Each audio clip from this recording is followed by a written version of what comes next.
of India. And through the day, we will be exploring all avenues for cooperation between India and Germany across all high-interest areas, from electronics to green energy, from defense to sports, to entertainment and tourism, and much, much more. Yes, the big moment of the day and the summit as a whole will, of course, be the summit's keynote address delivered by none other than the Prime Minister of India himself, Shri Narendra Modi. The day will end with a grand evening at the Porsche Lounge that will play host to our awards night, beginning with Auto Honors, where we felicitate automotive trailblazers that have set new benchmarks in the industry. And then there are the Global Icon Awards, where we host super achievers from all walks of life. So a lot to look forward to. There will also be a cultural extravaganza in the form of a one-on-one or one-of-a-kind solo concert.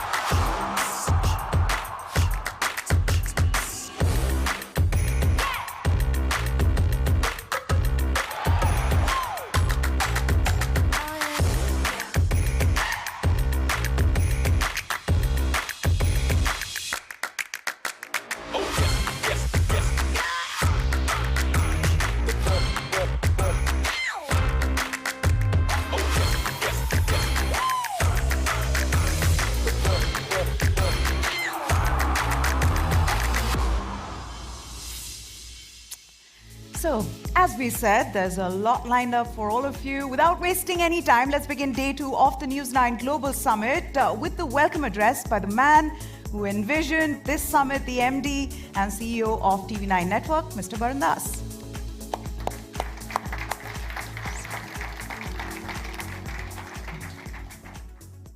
Thank you, Meha. Thank you, Padmaja. Namaste, Germany. Guten Morgen. To all of you who have braved this cold winter in Stuttgart and made it to day 2 of News9 Global Summit. We are honored to have Mr. Cem Ozdemir, Federal Minister for Food and Agriculture, and also recently Education and Research. Thank you very much, sir, for joining us this morning. For those who were not with us yesterday, we heard from Minister Ashwini Vaishnaw and Jyotiraditya Scindia ji on how India and Germany are on course to further the bilateral cooperation between the two great nations. Let me quote Minister Jyotiraditya Scindia when he spoke from this very dais. He said, Indo-German partnership is a living bridge that unites the world's two most dynamic countries, a bridge that is not built on steel or stone, but beliefs, ideas, and values. I couldn't agree more. Minister Ashwini Vaishnaw went on to reiterate that India offers trust, talent, and stability, which is all the more relevant for exchange of skills between India and Germany. Today, we will delve deeper into the skills program that India and Germany are working together on. Today's sessions also offer a glimpse on how India is reinventing itself across all themes and how Germany is an obvious partner in this journey towards sustainable growth. Just last month, I was at a lunch that was hosted by the Prime Minister of India in the honor of Chancellor Olaf Scholz in Delhi. The Hyderabad House in New Delhi was abuzz with camaraderie, optimism, and ambition. I'm quite certain that the ongoing deliberations at News9 Global Summit will further the cause of India and Germany walking together on the road where the winner would only be the planet. Talking about the planet, well, that is where we kick off today's proceedings. Climate change is a reality that has hit all of us, from floods in India's Chennai to Spain's Valencia. The impact of climate change is no more restricted to scholarly literature. It is upon us. COP29 ended yesterday, and the NATO collective quantum goals seem to remain just another pipe dream. The big question of who will finance the climate change and by how much continues to be a contentious debate. In fact, some of our speakers at the conference today are arriving from Baku after attending the COP29. We'll hear from them firsthand later today. The biggest calamity of climate change is food production, and inflation in food prices hits everyone equally, no matter how rich or poor. So starting the proceedings today would be none other than Ozdemir, Federal Minister of Food and Agriculture, Germany, who's recently been added, having given an added responsibility of education and research. Welcome to the summit, sir, once again. We will then move on to another theme that is dominating the global headlines, and that is artificial intelligence. In his address during India visit, Chancellor Olaf Scholz, and during Chancellor Olaf Scholz's India visit, Prime Minister Modi said that AI has two definitions: artificial intelligence and aspiring India. And while India will endeavor to take the lead on technology, the nation is transforming as a manufacturing powerhouse. As global companies began diversifying their supply chains in adopting the China Plus One strategy, India becomes an obvious choice. So on the News9 Global Summit, we'll talk about an India that is poised to be the next factory of the world. And then, of course, we will hear from our keynote speaker at this News9 Global Summit, the Honorable Prime Minister of India, Sri Narendra Modi himself. He will take us right inside the global bright spot called India. But just when you think it is over, we will dazzle you with a memorable evening that felicitates global icons as well as auto leaders. And finally, we will leave you with a solo concert like what you have never seen before. On behalf of News9 and esteemed partners, I thank you for joining this summit today. May this summit ignite meaningful conversations, foster impactful partnerships, and pave the way for a brighter, greener, and more resilient future together. Welcome once again to the News9 Global Summit. Thank you.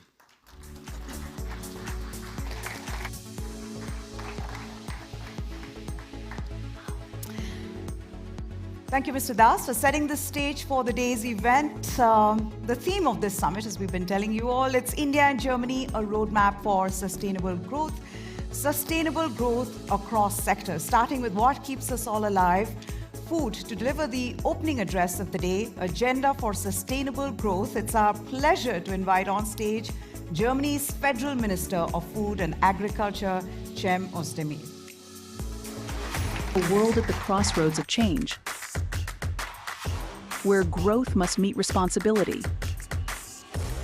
The future demands sustainable solutions. Cem Ozdemir leads the charge in sustainable agriculture. A voice for ethical growth, a vision for the future. Join him as he maps the agenda for sustainable progress. Ministerial address. Thanks for the kind introduction. Ministers, Excellencies, Namaste. Dear Mr. Das, dear Mr. Kasper, and thank you for organizing today's summit in Stuttgart. And a warm welcome to all business leaders from India and from Germany. Dear members of the media, ladies and gentlemen, dear guests. As far as sports is concerned, I have to admit, Germany and India are maybe not the closest allies with their favorite sports. When I look to cricket, I still have difficulties to understand all the rules. And I guess it's likewise, and you look to soccer, 11 players play against 11 players, and at the end it can end with 0-0. So what's the point about that, you might ask? But if you look more closely, you will find out that my favorite soccer team, VfB Stuttgart, has a hockey department since 100 years. So we have much more in common than it looks on the surface. On a more serious note, our world seems to be in turmoil. The number of armed conflicts is unfortunately rising. So are the global temperatures and sea levels. We experience, as we've heard before, extreme rain in Spain, while on the other side, extreme heat with devastating consequences in New Delhi in May and June. There is no country that is not, in one way or another, experiencing the drastic effects of the climate crisis. greenhouse gas emissions are more than 50% higher than in 1990. The annual average economic losses from climate-related disasters are in the hundreds of billions of dollars.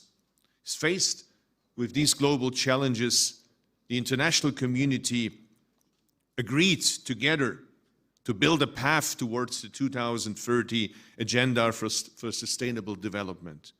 But let's be honest with each other. The progress reports tell us that we're not yet where we need to be.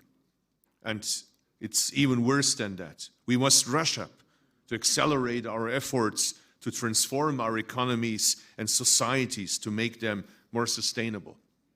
None of us is able to face that on our own, independent from how strong our economies are. We need partnership. And therefore, I'm very grateful that the Sustainable Development Agenda is central to a strong and growing cooperation between Germany and India. Since 2011, Germany and India have held government consultations. And as far as I know, Germany is the only country India engages with in this way. And we appreciate the trust that comes along with that. Last month, representatives of our governments met and outlined the roadmap for future cooperation in sustainable growth in different areas. First, the agricultural sector, an area that is crucial in addressing three major global challenges: food security, climate change, and social security. I therefore welcome that India and the European Union have resumed negotiations on a free trade agreement. It's high time that we move ahead. I'm convinced that an increase in agriculture trade means welfare for both of our countries, for both sides. Second, artificial intelligence. It can help us pursue our common sustainable development goals in agriculture. For instance, it can enhance productivity and climate resilience. We all admire India as the global leader in digital technologies. And if I talk about my own country, we're famous, in particular in my home state, Baden-Württemberg, for the famous German Mittelstand. So if we pool our knowledge and innovative approaches together in these areas, we can achieve a lot. And on the other hand, artificial intelligence needs to be safe. It needs to be human-centered. The European AI Act could therefore be a building block on this way to mutual success. Third, renewable energy. It is another area where India is a rising power and a global leader, aiming to become the world's second largest producer of solar panels. The potential for investment is immense, and German companies are eager to be part of that, in particular, the state of Baden-Württemberg. I don't know whether you knew that Baden-Württemberg is the first state in Germany that made solar panels compulsory on new buildings. This afternoon, I visit a farm south of here that is one of the leading companies in agri-photovoltaic. This is an ideal combination, a dual-use area where agriculture and solar power generate great potential. After all, the principle behind this is very simple and compelling. Arable land remains arable land, and the photovoltaic system stands over it, ensuring our basic needs are covered for our common future. The result is win-win for the climate, for the environment, and for our farmers. And finally, the whole area of green hydrogen. Our joint roadmap aims at supporting India in the production, use, and export of green hydrogen, while at the same time contributing to a swifter adoption of green hydrogen as a sustainable source of energy for both countries. As newly appointed Minister for Education and Research, I have to underline, research and education play a key role in the transition to a green economy. We therefore encourage the growing exchange between our two countries in this field and notice a growing number of Indian students studying in Germany, which we highly appreciate. The German-Indian Migration and Mobility Partnership Agreement is a milestone in the close German-Indian partnership. We are paving the way for qualified young people from India to gain professional and practical experience in Germany, study, start an apprenticeship, or work as skilled workers. Indeed, the close cooperation between my home state, Baden-Württemberg, and India on skilled workers is really a model. And it is not surprising at all, given that Baden-Württemberg has fostered a great partnership with Maharashtra for nearly 10 years now. Like Baden-Württemberg, Maharashtra has an excellent research, an excellent university landscape, as well as an industrial center with a large automotive industry. In Pune, for instance, there are already over 300 German companies. As you may know, Baden-Württemberg, or as we meanwhile call it, the land, is famous for its innovators and hidden champions. Or, as we say, the Tüftler. But how do I translate Tüftler into English? It's some kind of nerds that are obsessed with making the world better, creating new products. In this spirit of innovation that drives opportunities for partnership, supporting technology transfer between small and medium enterprises and promote startups and young founders could be another fruitful branch of our partnership. Bilateral cooperation could open up new economic opportunities, particularly for technology business in the automotive, software, and electrical engineering sectors. Distinguished guests, ladies and gentlemen, the rules-based international order, as we all know, is currently under pressure. I highly welcome that India and my country, Germany, are deepening mutual security cooperation and strengthen the defense industrial partnership, for example, through joint exercises. A growing defense industrial partnership is not just a testament of trust. It reflects our shared conviction that investing in strategic sovereignty is vital.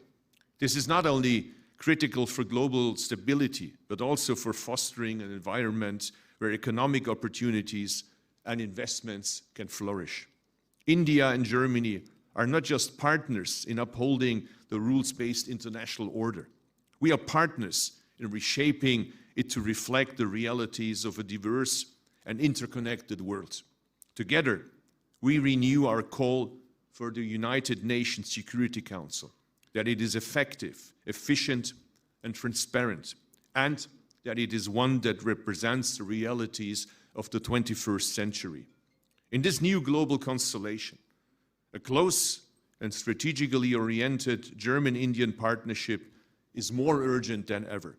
By working together, we can chart a strong democratic path towards an economic system that is both successfully and ecologically sustainable, an example to inspire the world.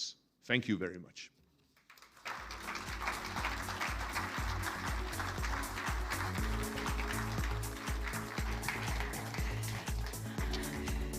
Sir, if you could just come back on stage, we want to present you with a token of our appreciation.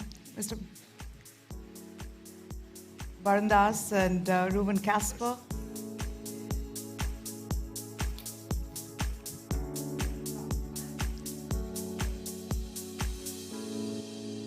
And what better in Stuttgart than to have a football jersey in your name?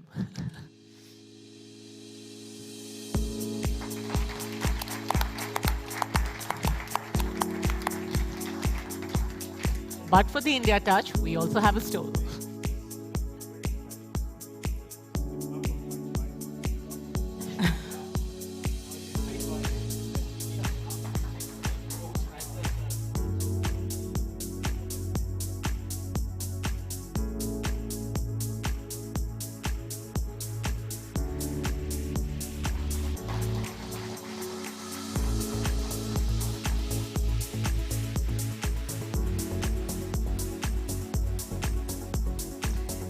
Thank you so much, Minister Ozdemir, for that thought-provoking address, sir. Thank you. On to the next session. A code speak, as we're calling it. A clarion call has been sounded by nations across the world to use renewable energy in combating climate change. Promotion of sustainable energy sources is right on top of the agenda of every nation. The transition to cleaner power generation is imperative for fueling sustainable growth.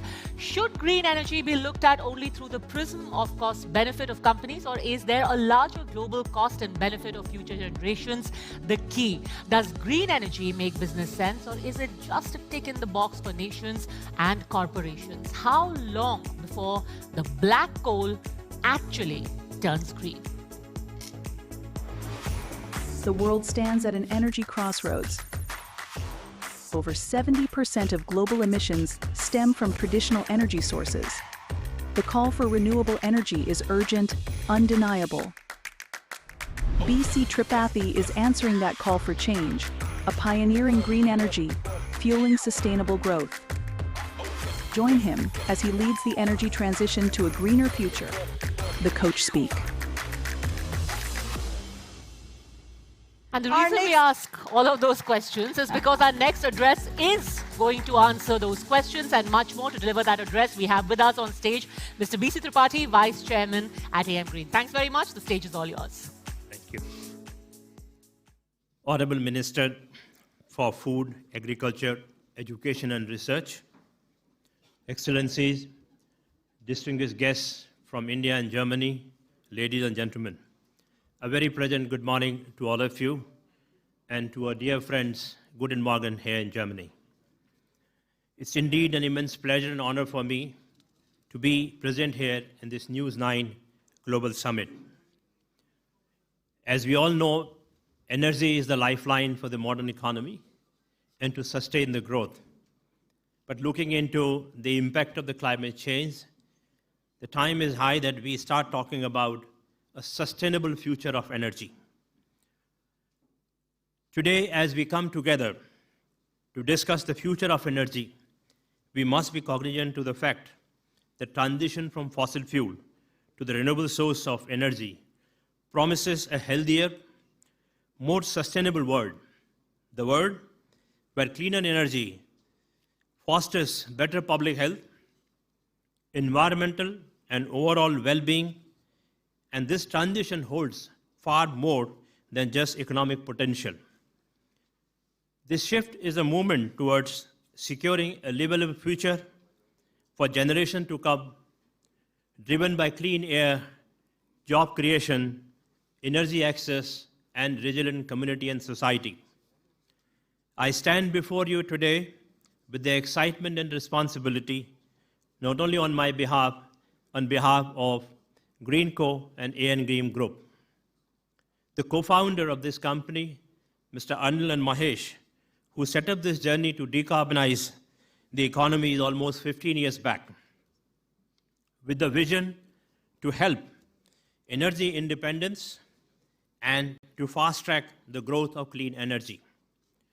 What started with just a 20-megawatt couple of biofuel plants has today transformed into a platform which is operating almost 10,000 megawatt of renewable power running across wind, solar, hydro in 20 states across India.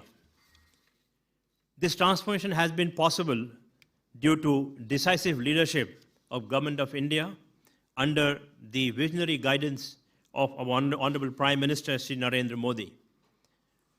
The unwavering support for the renewable and clean energy has created enabling business environment in India. The global call for the energy transition has never been so clearer. Over 70% of the global emission stems from the use of energy. Making the shift to the cleaner power not just is a necessity, but a moral imperative for all of us. As nation commit to the renewable energy to combat climate change, India has a huge opportunity to lead the charge, not only by scaling the renewable energy production capacity, but also creating a sustainable infrastructure for integration of that energy into the mainstream. The initiative like One Nation, One Grid can unlock the whole potential of renewable energy in India. And at Greenco, we are focused on finding sustainable, cost-effective solution at scale to integrate these resources into the national grid. Back in 2018, we took a bet on a long-duration energy storage as we firmly believe it will be critical for integration of renewable energy and also for the safety and integrity of the energy system in future. Today, we are building almost 100 gigawatt hour of closed-loop hydro pump storage with the investment of $10 billion by 2030. This is with a proven technology and with the viable solution for long-term energy storage solution at scale. This energy storage will democratize the energy storage use on a real-time basis and day-ahead storage solutions for both renewable energy producer as well as the consumer. It will have a capacity to absorb 75 gigawatt of renewable energy into the system and which will be made available on demand. With this, we are in a position to offer electricity at a price of less than 4 cents a kilowatt hour on round-the-clock basis, which is today cheaper than a base-load thermal coal power plant at a pithead level. The first project of this kind is under commissioning right now and should be available for commercial operation by the end of the current financial year. Going forward, from now, 2030, we'll be reaching a capacity of 100 gigawatt hours. Now, with the energy system decarbonization solution firmly on the execution pathway, we focus on building a larger vision for decarbonizing industrial emission and are proud to be at the forefront of the green hydrogen revolution as a part of India's green hydrogen mission. Ladies and gentlemen, you will appreciate the first industrial revolution started with coal, followed by oil and gas, and recently with the shale revolution, which we saw in US. We have been investing into these technologies, these resources to fuel our economy, and we have reached to a scale where it is today affordable. But looking into its impact, it is high time that we should talk about now green industrial revolution rather than industrial revolution. In this context, most recently we have launched a new platform called AM Green. It's a new venture dedicated to producing carbon-free molecules like hydrogen, green ammonia, sustainable aviation fuel, green methanol, and greener chemical for deeper decarbonization of industry. Energy transition, we all agree, cannot be seen in isolation. In this novel space, the role of collaboration between the policymaker, regulators, government, technology players, companies, developers cannot be overstated.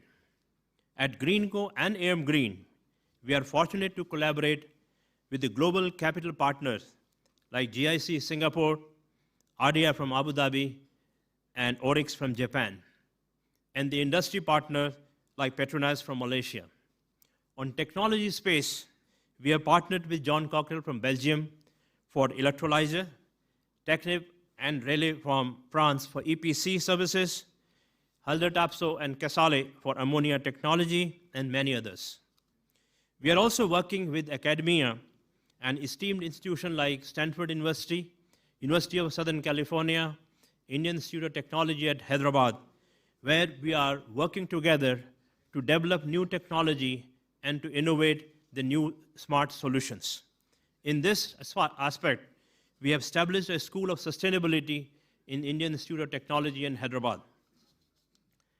Moreover, AM Green has forged the key European partnership as well to accelerate the clean energy initiative.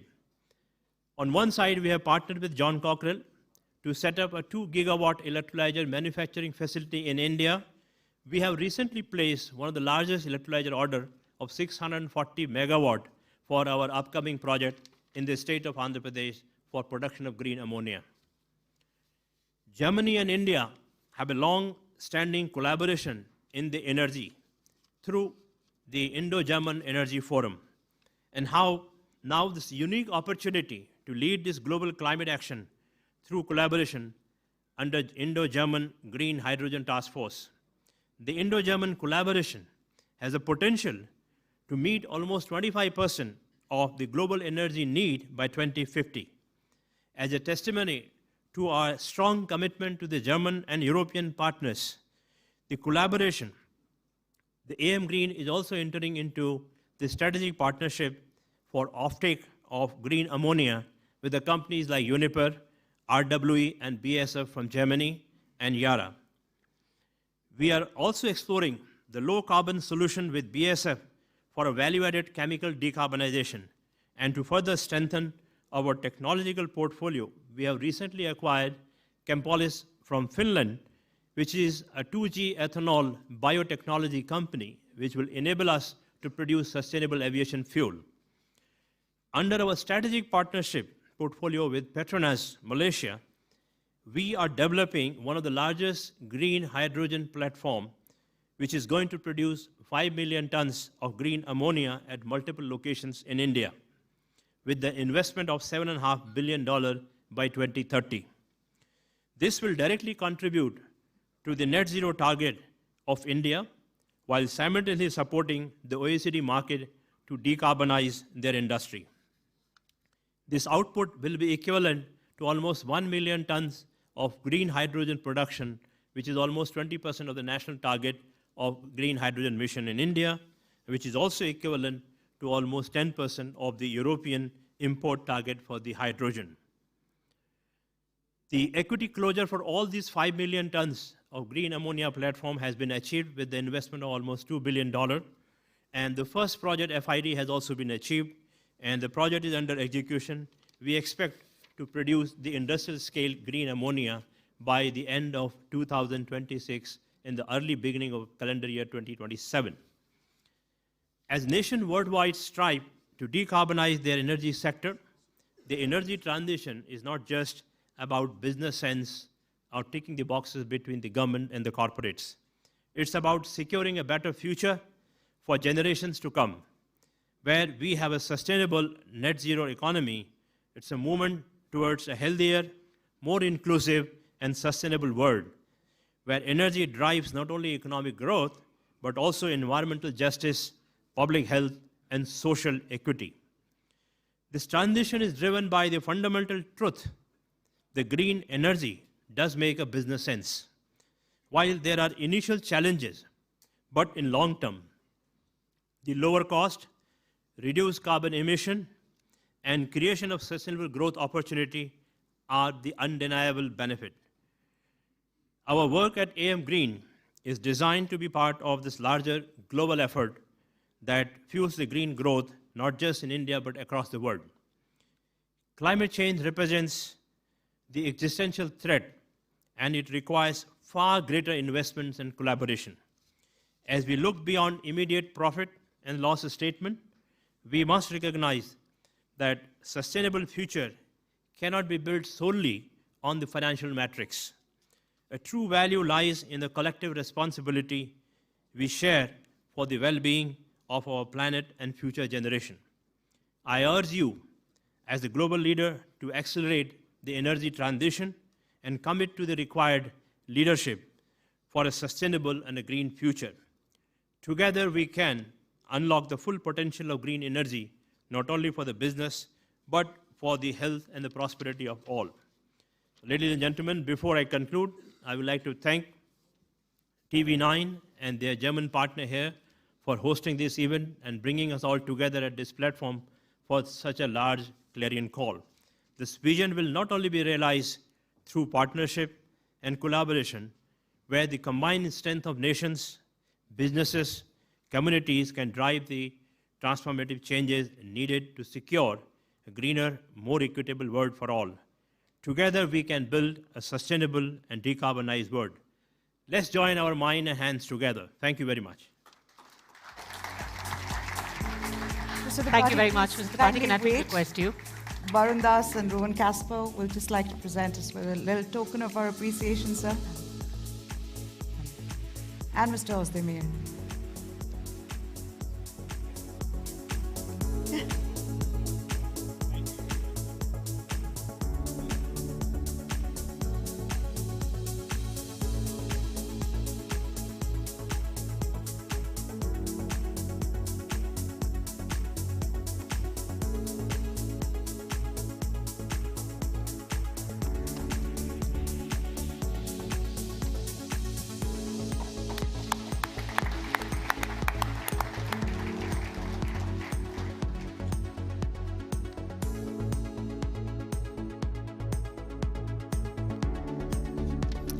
Thank you very much, Mr. Tripathi.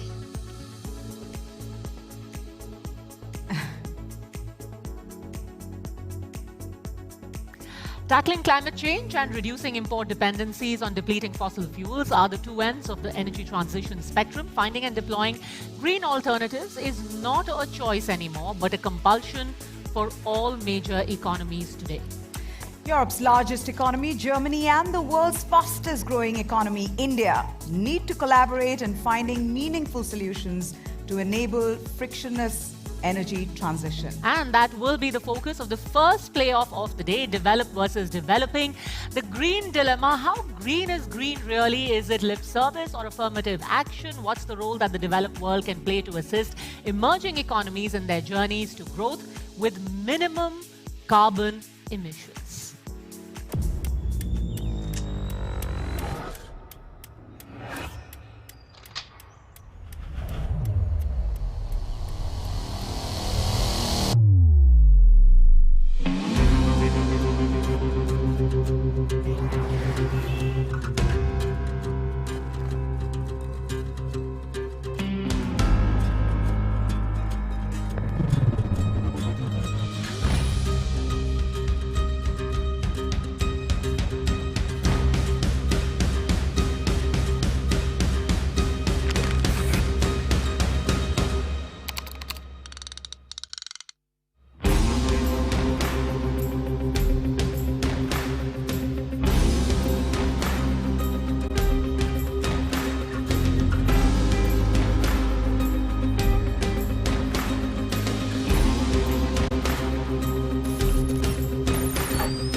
The playoff begins.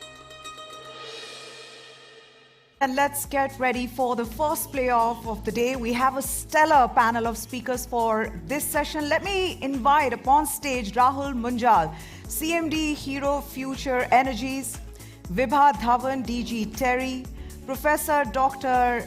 Andreas Bett, Director Fraunhofer, ISC, Dr. Julian Horscherf, ESG and Sustainability Manager, HEP Solar, and we have Peter Hartmann, Management Board Member, Pre-Zero.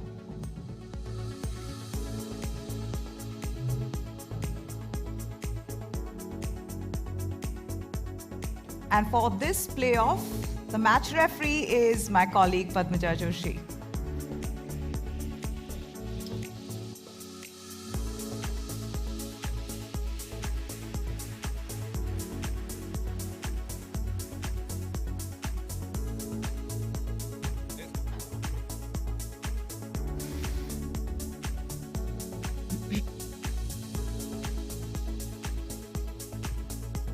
Hi, good morning.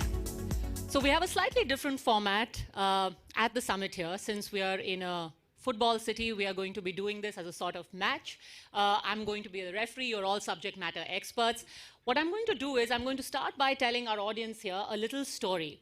So at the beginning of this year, and especially people from India will identify, I'm Padmaja, by the way. Hi, Padmaja. And I'm going to be moderating this session. In January this year, we had the consecration of the Ram Mandir, which is, of course, very sacred to people in India. And the first announcement that the Prime Minister made soon after the consecration of the Ram Mandir happened is that he's going to install, our country is going to install solar panels on 1 crore rooftops across the country. The reason why I tell this story is because it speaks of the importance that green energy is given in the country. So you have a civilizational moment that has been consecrated in Ayodhya, and then you speak about the future of the country. Keeping that in mind, we also have this struggle happening between the developing and the developed world. So to kick off proceedings, I want to first start by asking Ms. Vibha Dhawan. You know, we are coming off on the back of COP29. Now, I'm going to ask questions purely from a layperson's point of view. The impression is that the developing world often has to shoulder the burden of what the developed countries are already doing. All of these meetings, these summits that we have globally, has that managed to address the imbalance? Well, as we all know, COP meetings are held every year. And there are serious negotiations where the government's representatives are there and they discuss about what is climate change, how are we moving, and what needs to be done. Now, over a period of time, it has become very clear that we are making promises in terms of, last year it was loss and damage fund and implementation of that, but then the money which is committed never comes on the table. So it's very clear, but the message or why the COP still remains very important is that the developed part of the world has reached certain stage of development in terms of greening their procedures as well. Like, for example, when we talk of cross-boundary carbon tax and other things, it is that the developed part has technology. They can adopt that. But that doesn't mean that the developing part of the world starts paying perhaps as taxation for their development. So what we are looking at, or the importance of COP, is that the governments are sitting over there. First of all, they need to appreciate what is going to become very important in years to come. What is it they are thinking? Because the changes are not made overnight. They talk about that this will be implemented from 26, 27, or in next 5 years. So therefore, the preparedness or governments understand what they should be doing. And the second important part is that as they have combined voice of developing countries, that then they say what they cannot implement and what they can implement. It's very clear that the kind of financing we require is not coming. And maybe it would be wrong on the part of developing nations even to accept that to some extent. But what is more important is let at least there be flow of technology. It's very clear, like if I talk at the international level, I don't think so. There are critics which was 10 years back, that we all used to say, is climate change a real threat? But today we know, yes, it is a threat. And it's much the uglier than what IPCC reports predicted. And therefore, we have to act in that direction. Now, the developed part of the world also has to realize that there is only one planet to live in. So let's not worry about IPRs. Let's not worry about, I developed the technology, so what I'm getting in return. They should be more towards, this is only one planet. Let me share, because if developing part of the world is not clean, I cannot be clean either. It's something like COVID, it's going to spread.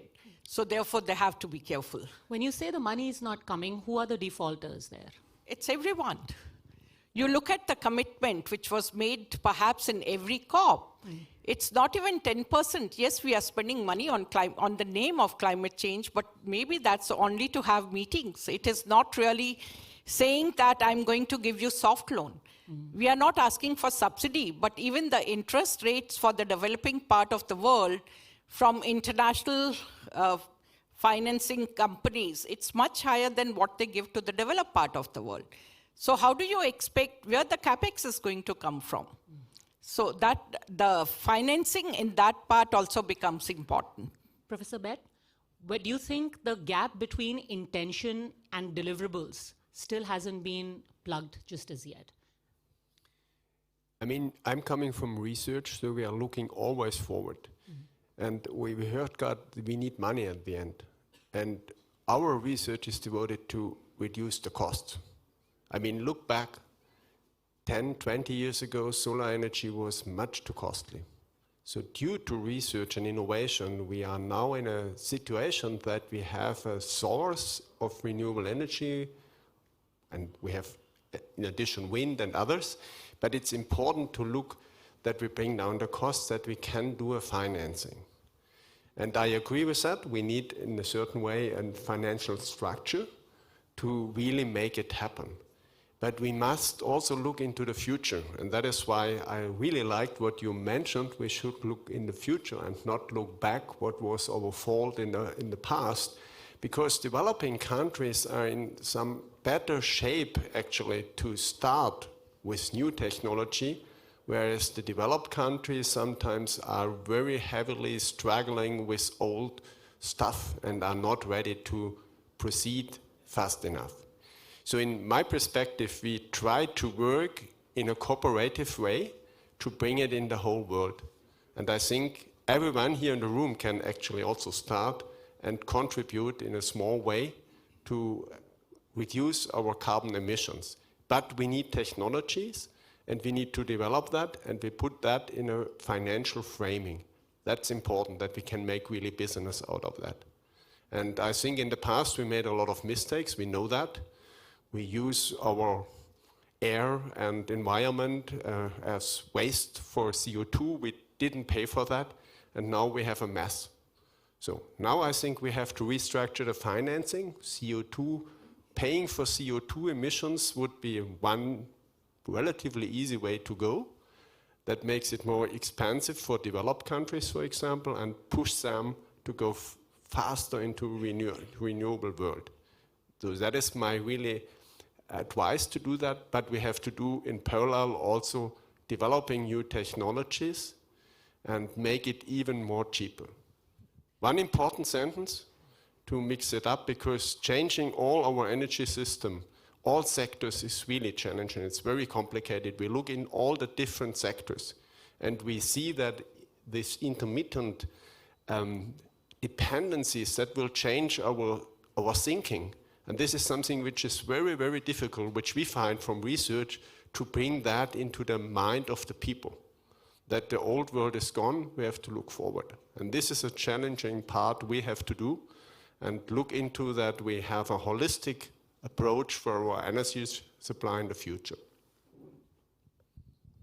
Everyone has the realization, Mr. Munjal, that we need to look to the future. I was looking at our budget document. Speaking for India, we had a huge outlay. We had the Prime Minister Surya Yojana, like I mentioned. He said 1 crore solar panels we need to put. But then you have a new US president who's saying, I'm going to drill, drill, drill. How do you look into the future when you feel, here we are, putting our shoulder to the wheel, and then there is the world's largest democracy, which is saying, we're going to drill, drill, drill. So you're pushing us 3 steps back. How does that work? So he's actually saying drill, baby, drill. So it's not drill. I wasn't sure that would be apt for this audience. Yeah. So this is not the first time he's been the president, right? He was the president earlier as well. And I'll come to that in a little bit. But you must understand, for me personally, I'm a climate optimist. I know there's a problem. I know the world is probably already at 1.4. But I know if we spend some money, the biggest form of carbon emissions is the grid, is energy. Of course, transportation is another hard-to-abate sector, is the third, right? But for the grid, today we have solutions in wind, solar, and battery storage, etc. So there is technology, it needs to be used. Now, last year, the world commissioned or added 530 gigawatts of renewables. We're sitting in Germany today. German grid, if I'm not mistaken, is 250 gigawatts only. So we added more than the German grid to the world. So the world is spending money, and a lot of momentum is already there. So while he was the president last time around, Texas became the largest, I think, solar as well as wind producer in the US. So how much of a negative impact will he have? I'm not sure. There will be a negative impact for sure, but will it be to the tune of our fears in our mind? I don't think so. I think we sometimes overemphasize the importance, while he's very, very important, don't get me wrong, in any way or form. But we underemphasize the importance of the rest of the world. While the rest of the world understand what needs to be done, they understand we need $1 trillion every year. That's what they're talking about in COP today. I don't know how successful it will be, but we'll know in the next couple of days, I guess, next 24, 48 hours. But if we're talking about to the tune of $1 trillion a year, it's going to come from all parts of the world. So I am, like I said, a climate optimist. I think we should be wary. I hope sense will prevail and he'll do the right thing. But the rest of the world will continue to do what needs to be done. So you think a lot of this could also be political rhetoric, and in reality, like you mentioned the example of Texas, the reality is a shade different from what is said in the election campaign? Always. Always. Good to know that it's not limited to India alone. All right, my next question. Again, some data about Germany. Germany's electricity supply and the share of renewables in electricity has steadily grown over the last few years. The data which I was reading was that it was from around 6% in 2000, and it has grown to 38% in 2018, which basically means that they had a target of 35% for 2020, and that has already been breached. So 57% of Germany's electricity is now covered by renewables. What I want to ask our next speaker, Peter Hartmann, what I want to ask you is, how was this made possible? Well, it's made possible by legislatory change, actually, that really pushed us very hard in that direction. But to be honest, this gives, for us in the industry, also a lot of problems. The electric matrix of Germany is changing with a lot of problems for the industrial companies. But what we do need, I think, to make that change happen, because I'm also a climate optimist, but I think we have to do a change. So what we need is a stable, we need stability in the nets, and we need a clear government, we need clear regulations of where to go to. That's, I think, the most important thing. We all know we have to change. And also when you ask about Trump, I think it really doesn't matter what they do in the US, because we have to act. We have one planet, and we have to act now. But and I can even understand that it's really difficult to get the right legislation, to get the economic suspects to move in that direction. So yeah, to answer your question, it's a big step forward, what we have achieved here, but still, to be honest, I think it's also a painful change that we are living right now in Germany, but there is no alternative in my point of view. Why do you call it a painful change? Because a lot of capex is necessary, and a lot of times still when we burn fuel, gas, whatever, it's still cheaper than having solar, a big good solar industry, than having wind. We have to remake all the nets, so it's a lot of capex involved. The cost of energy in Germany is, I don't know if it's the highest, but with the highest in the world, which is causing a lot of problems for our industry, for the chemical industry, for example. So we are making our cost of living, our cost of production a lot higher to battle against climate change. And this, of course, is very challenging to the German industry. But don't you think there'll be a pushback? At some point, the industries are going to push back and say, sure, you're out to save the world, but our economy will collapse. Our industries are going to bear the brunt of your climate optimism. I think that's a very big discussion in Germany, that we say, well, we're a pretty small country. What does it change if we change? But it's one planet. I mean, there is really no alternative, and we are all sitting here. I think no one has a different opinion. We have to act. We heard the speech about green energy. That's the way to go. But it's a difficult way. It's a good example to have set, and I will come back to you, Mr. Munjal, on that. What is the acceptability in India? But before that, Dr. Julian Hochscherf, this whole thing between the developed world and the developing economies, is there now a consensus that you cannot have large countries or large economies bullying the rest of the world into matching up or into contributing greatly to the climate goals while not being as good or as great a contributor themselves? I mean, my perspective on this topic is that in Germany we speak much too often about the 2% that we contribute in greenhouse gas emissions per year. What we should rather speak about is our historical responsibility for CO2 emissions, right? So our welfare is based on historical CO2 emissions. So this is why we have to not hide between these 2% that we add annually to global CO2 emissions, but we have to take responsibility for the historical emissions. This is what leads us to this debate of increasing the share of renewable energies, to think or rethink business models, to think about circularity in business models, to think about how to integrate biodiversity protection measures, because there are links between sustainability topics, and it's not just about CO2. It's about so much more if you speak about a sustainable transition and transition of business models.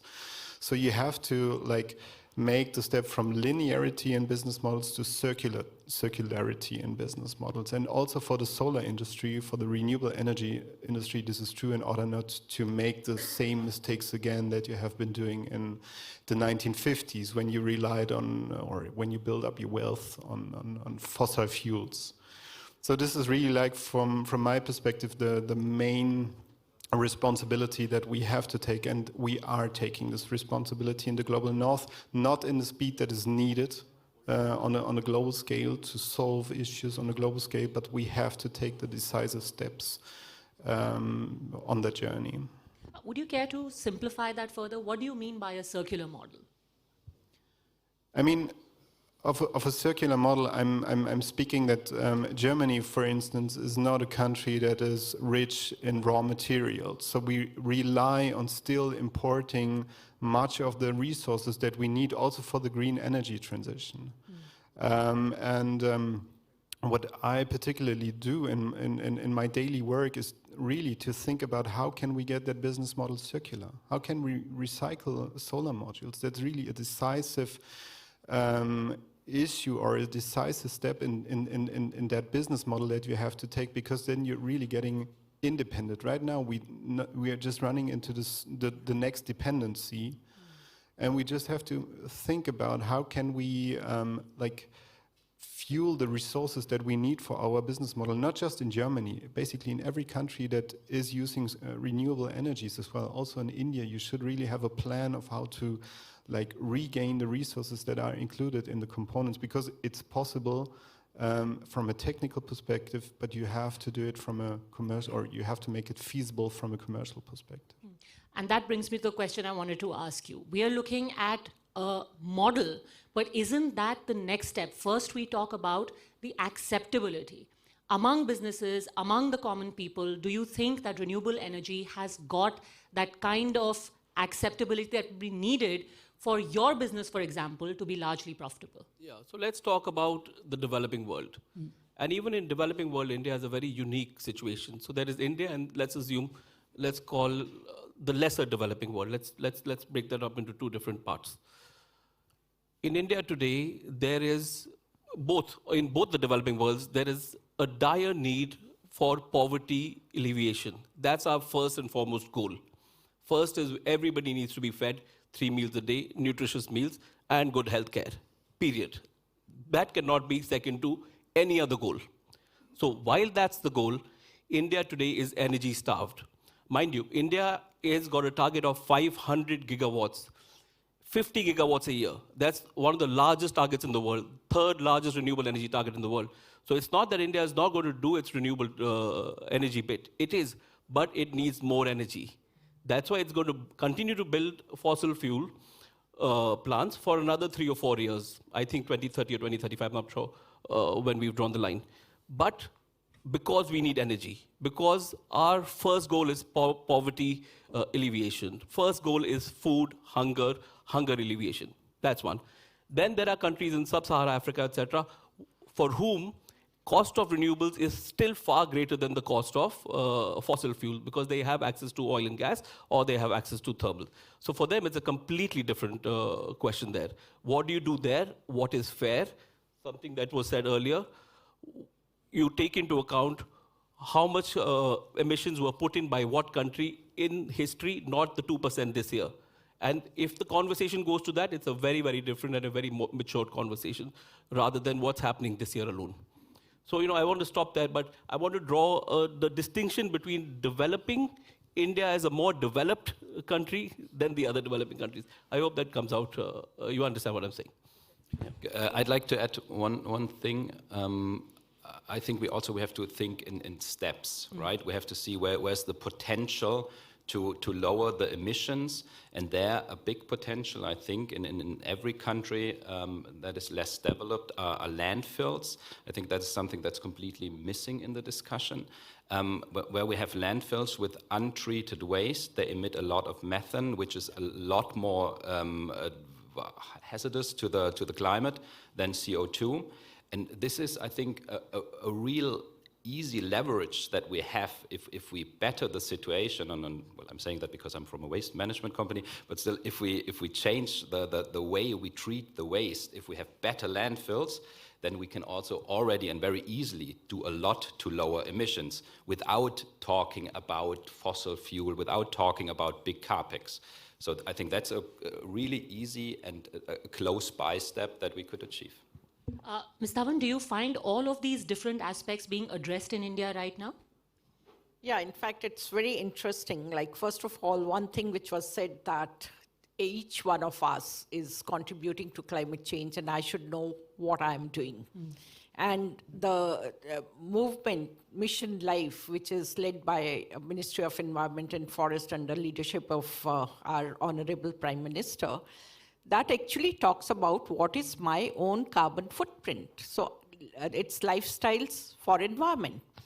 So, and it is also what gets mired perhaps gets managed. The other is in India, all the listed companies, they have to give their ESG reporting. And that's another step towards that, how responsible I am towards environment. The fact that each one of us is realizing that climate change is real and we can't continue, humankind cannot survive with this kind of emissions. We all are going to be responsible looking at how responsible the company is. Ma'am, may I interject and be a little blunt? You spoke of individuals being made to realize their own carbon footprint. I remember about a couple of months ago, the Indian Minister for Road Transport and Highways, he said that anyone who has diesel vehicles, they're going to be taxed into the ground. And there was such a huge outcry. Everyone said that you are ruining industry. You know, you think that you can just bulldoze everyone. Is there really a realization? I mean, the mission is great, but individually, have people really... Yeah, no, you are absolutely right. And we also have to realize that India is a very, very price-sensitive market. And that also holds true with Bureau of Energy Efficiency when they talk about rating, 5-star rating for the best of the equipment. Now, if I have spent 40,000 rupees on buying an air conditioner and it's perhaps 3 grade or something, and they tell me that these are outdated and everyone has to shift to 5-star, I can't do it. And same holds true for diesel vehicles. When we brought the diesel vehicles, it wasn't that they have life of 10 years. So if you bring it in between, and again, we are doing a mistake, we are not looking into how good the vehicle is. We are basically looking at the age of the vehicle and we are not doing the life cycle analysis. How much of carbon footprint is there to manufacture a new vehicle? So we are missing on that. And we also have to see, do we have the alternatives available? Today you say electric, we don't have the electric infrastructure fully. Tomorrow it will be hybrid and maybe 5 years down the line, we are only going to have hydrogen. Who knows the way hydrogen develops? So therefore, it is also like, for countries like India, we have to make that transition little slow. The other thing which is very important for India is, like, if I look into your and my carbon footprint, perhaps we'll be as good or as bad as Europeans and Americans. It's only our average goes down because energy excess to many in the rural was not there. In many cases, it's still not getting mired because they're using firewood. So our carbon footprint, and let's realize as the economic status improves, you first invest on energy. And therefore, it's going to go up dramatically, it's going to go up. What we need to do that, it's a challenge, but I see more as an opportunity. Let's look at India. We had no fossil fuel.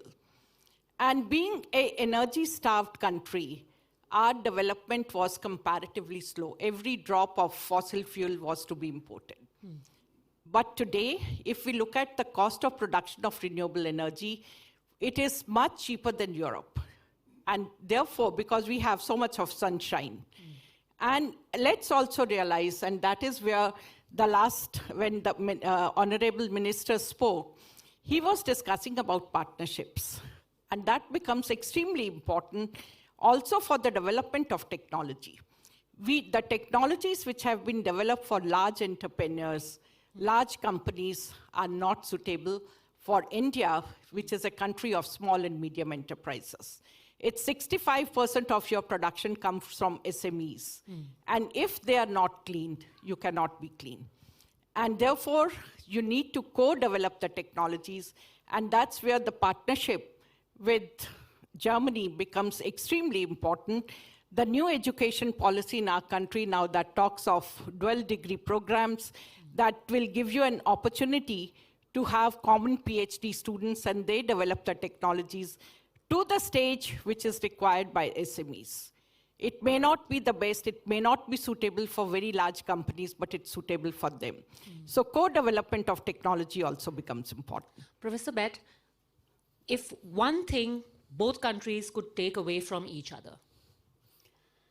I think that is one thing which we certainly can take together is that we have to lower our CO2 emission. And the way is to do that, I think, is a little bit different. But I want to take up what was just mentioned, to cooperate. That's the way to go. We have our strengths, and there are strengths in India. And if we combine that, we are successful in the business and make money. At the end, we have to be honest, it's always about money and cost. And we heard nicely before that they have already 24 hours, 4 cents per kilowatt hour. We are talking in Germany in the best case for 7 cents. That makes a big difference if you go in manufacturing. And for example, we have projects transferring our know-how. For example, we have developed a solar cell architecture called TOPCon, which is now the major architecture used in China. We transfer that currently to India to build up production lines for solar, because we need huge materials. And that is also something we are looking into. Life cycle assessment was mentioned. And that is why we look in circular economy, how we can design modules in a way that we can recycle it after 30, 40 years lifetime. How we bring back the material. We need really billions of tons, because we have to exchange all our system. And in a certain point, we will be limited by copper, because we go to more electricity. We know that already, and we are looking for substitute that and make better technologies. One important point, we set up in a university master's program, Sustainable System Engineering. We have a lot of students from India now with us, educating in our institute. They go back, some stay also in Germany actually, to continue. And that is something we can do together, both countries, because we need at the end knowledge and education to implement and to transfer, and transfer also the mindset of the people. Thank you very much. It has been a wonderful session. I really wish we had way more time. I don't think that's a problem or discussion. We can, get into one discussion alone. But thank you very much for sharing your wisdom with us. A huge round of applause. Thank you.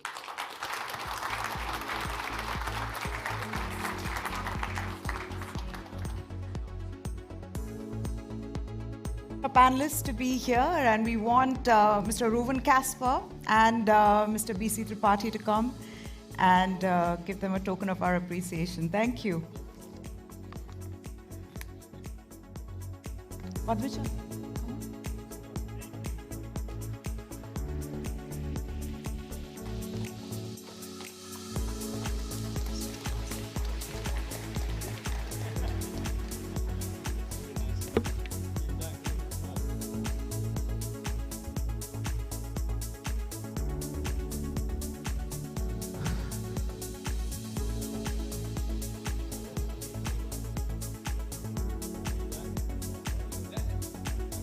Mr. Tripathi? Stoles as well, sir.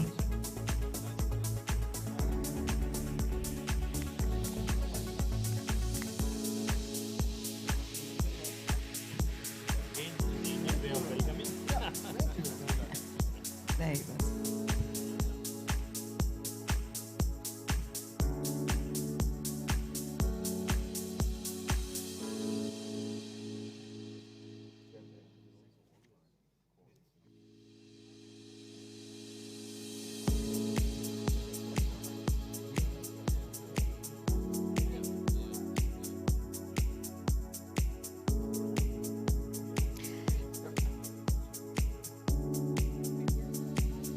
Oh.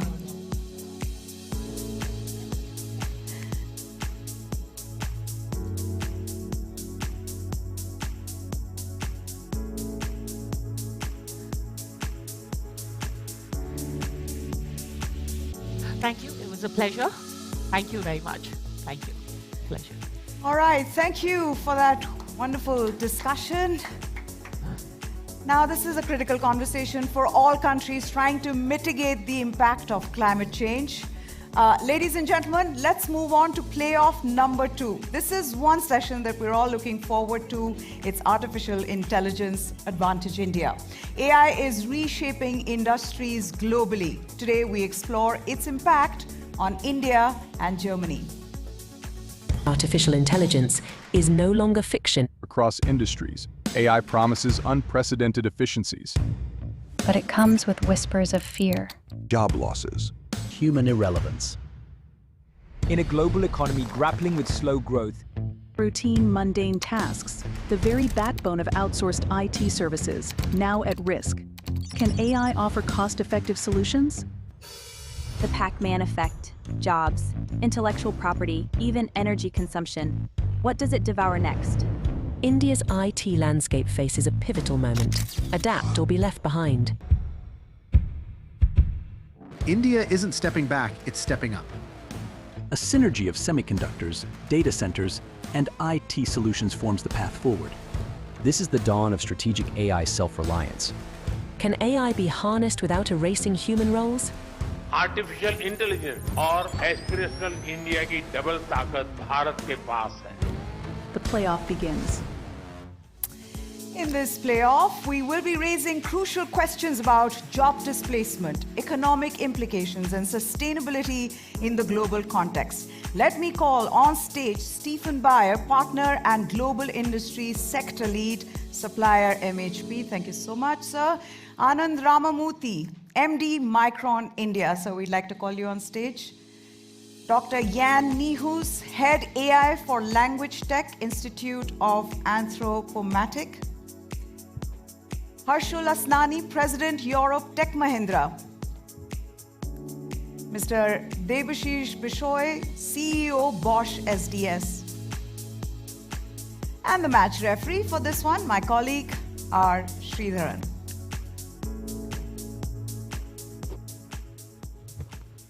Thank you, Meha and Padmaja.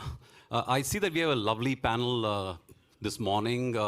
It's a 360-degree on AI because we have someone who sells technology, we have someone who researches AI, we have someone who makes chips, then we have someone who's actually using AI for consumers. So I think it's going to be an interesting discussion. So I'm going to start, Harshul, with you because while there's been a lot of hype over AI over the last 2 years, especially since OpenAI, ChatGPT broke onto the scene in 2021, there is now a sudden skepticism on whether AI is going to deliver all that's being talked about.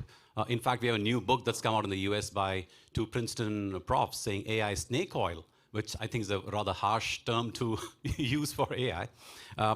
So tell us, how are companies or corporates looking at AI? How much of deployment do you actually see in companies as far as AI tools are concerned? No, firstly, Shri and Barun, thanks for hosting us all here. It's been an incredible event the last 2 days. Well, when it comes to AI, in my view, it's no longer a question of if. It's a question of when. It's a question of how soon. It's a question of how big. AI, and more specifically Gen AI, is probably the most powerful thing that has happened after the internet. And they say that the impact of AI is likely to be as profound as the impact of internet. They say that software eats the world, but now we are saying AI is going to eat software. And the timing is perfect. The reason I say that is after many decades, while AI has been around for more than 50 years, but after many, many decades, all the foundational technologies, what we call as emerging technologies today, are in place now. Whether it is your 5G, whether it's your edge, it's your cloud, whether it's your compute power, the chipsets, everything that is needed to make AI flourish are in place. So, as they say, you ain't seen nothing yet. I think we're just at the very beginning of that. And we at Tech Mahindra have a very unique vantage point because being a systems integrator, we come in at the front end of everything AI, right? We are invited by customers to do blueprinting, to help them with their roadmap. Again, it really depends on the AI maturity of our customers. There are certain companies which are leapfrogging. They are change agents. They are taking big bets. While there are some companies which are followers, then there are others who are laggards. Unfortunately, there's a research I read in, I think it was a BCG report, which said 2/3 of Indian companies are still laggards. I think most important for companies to look at is what is that use case that you want to build? Exactly. What is the business use case? What is the impact that you want to solve for? Once you have that, then you bring the process, the people, the technology behind it to make it happen and drive the maximum impact and the impact on your balance sheet and on your P&L. While I feel that many companies are also at the same time more looking at technology than a use case. And they come in from a different vantage point that doesn't deliver the necessary impact, right? Because having overload of technology without the right use case and the right business work doesn't work out. So it's a wide spectrum. There are certain companies which are way ahead. There are certain companies that are still struggling. Right. So Harshul makes a very important point, Devashish, in terms of the ROI on AI. I think that's where most of the companies are really struggling because it costs a whole lot to train these models and then develop solutions that are actually going to generate any kind of return for the company. So from your experience as a vendor, do you have any examples in mind that you can share with our delegates here? Someone who's used AI and put it to really good use with good ROI on that investment? So Sri, thank you very much for the question. I think it's a logical progression from what you asked Harshul, and Harshul set the stage very nicely.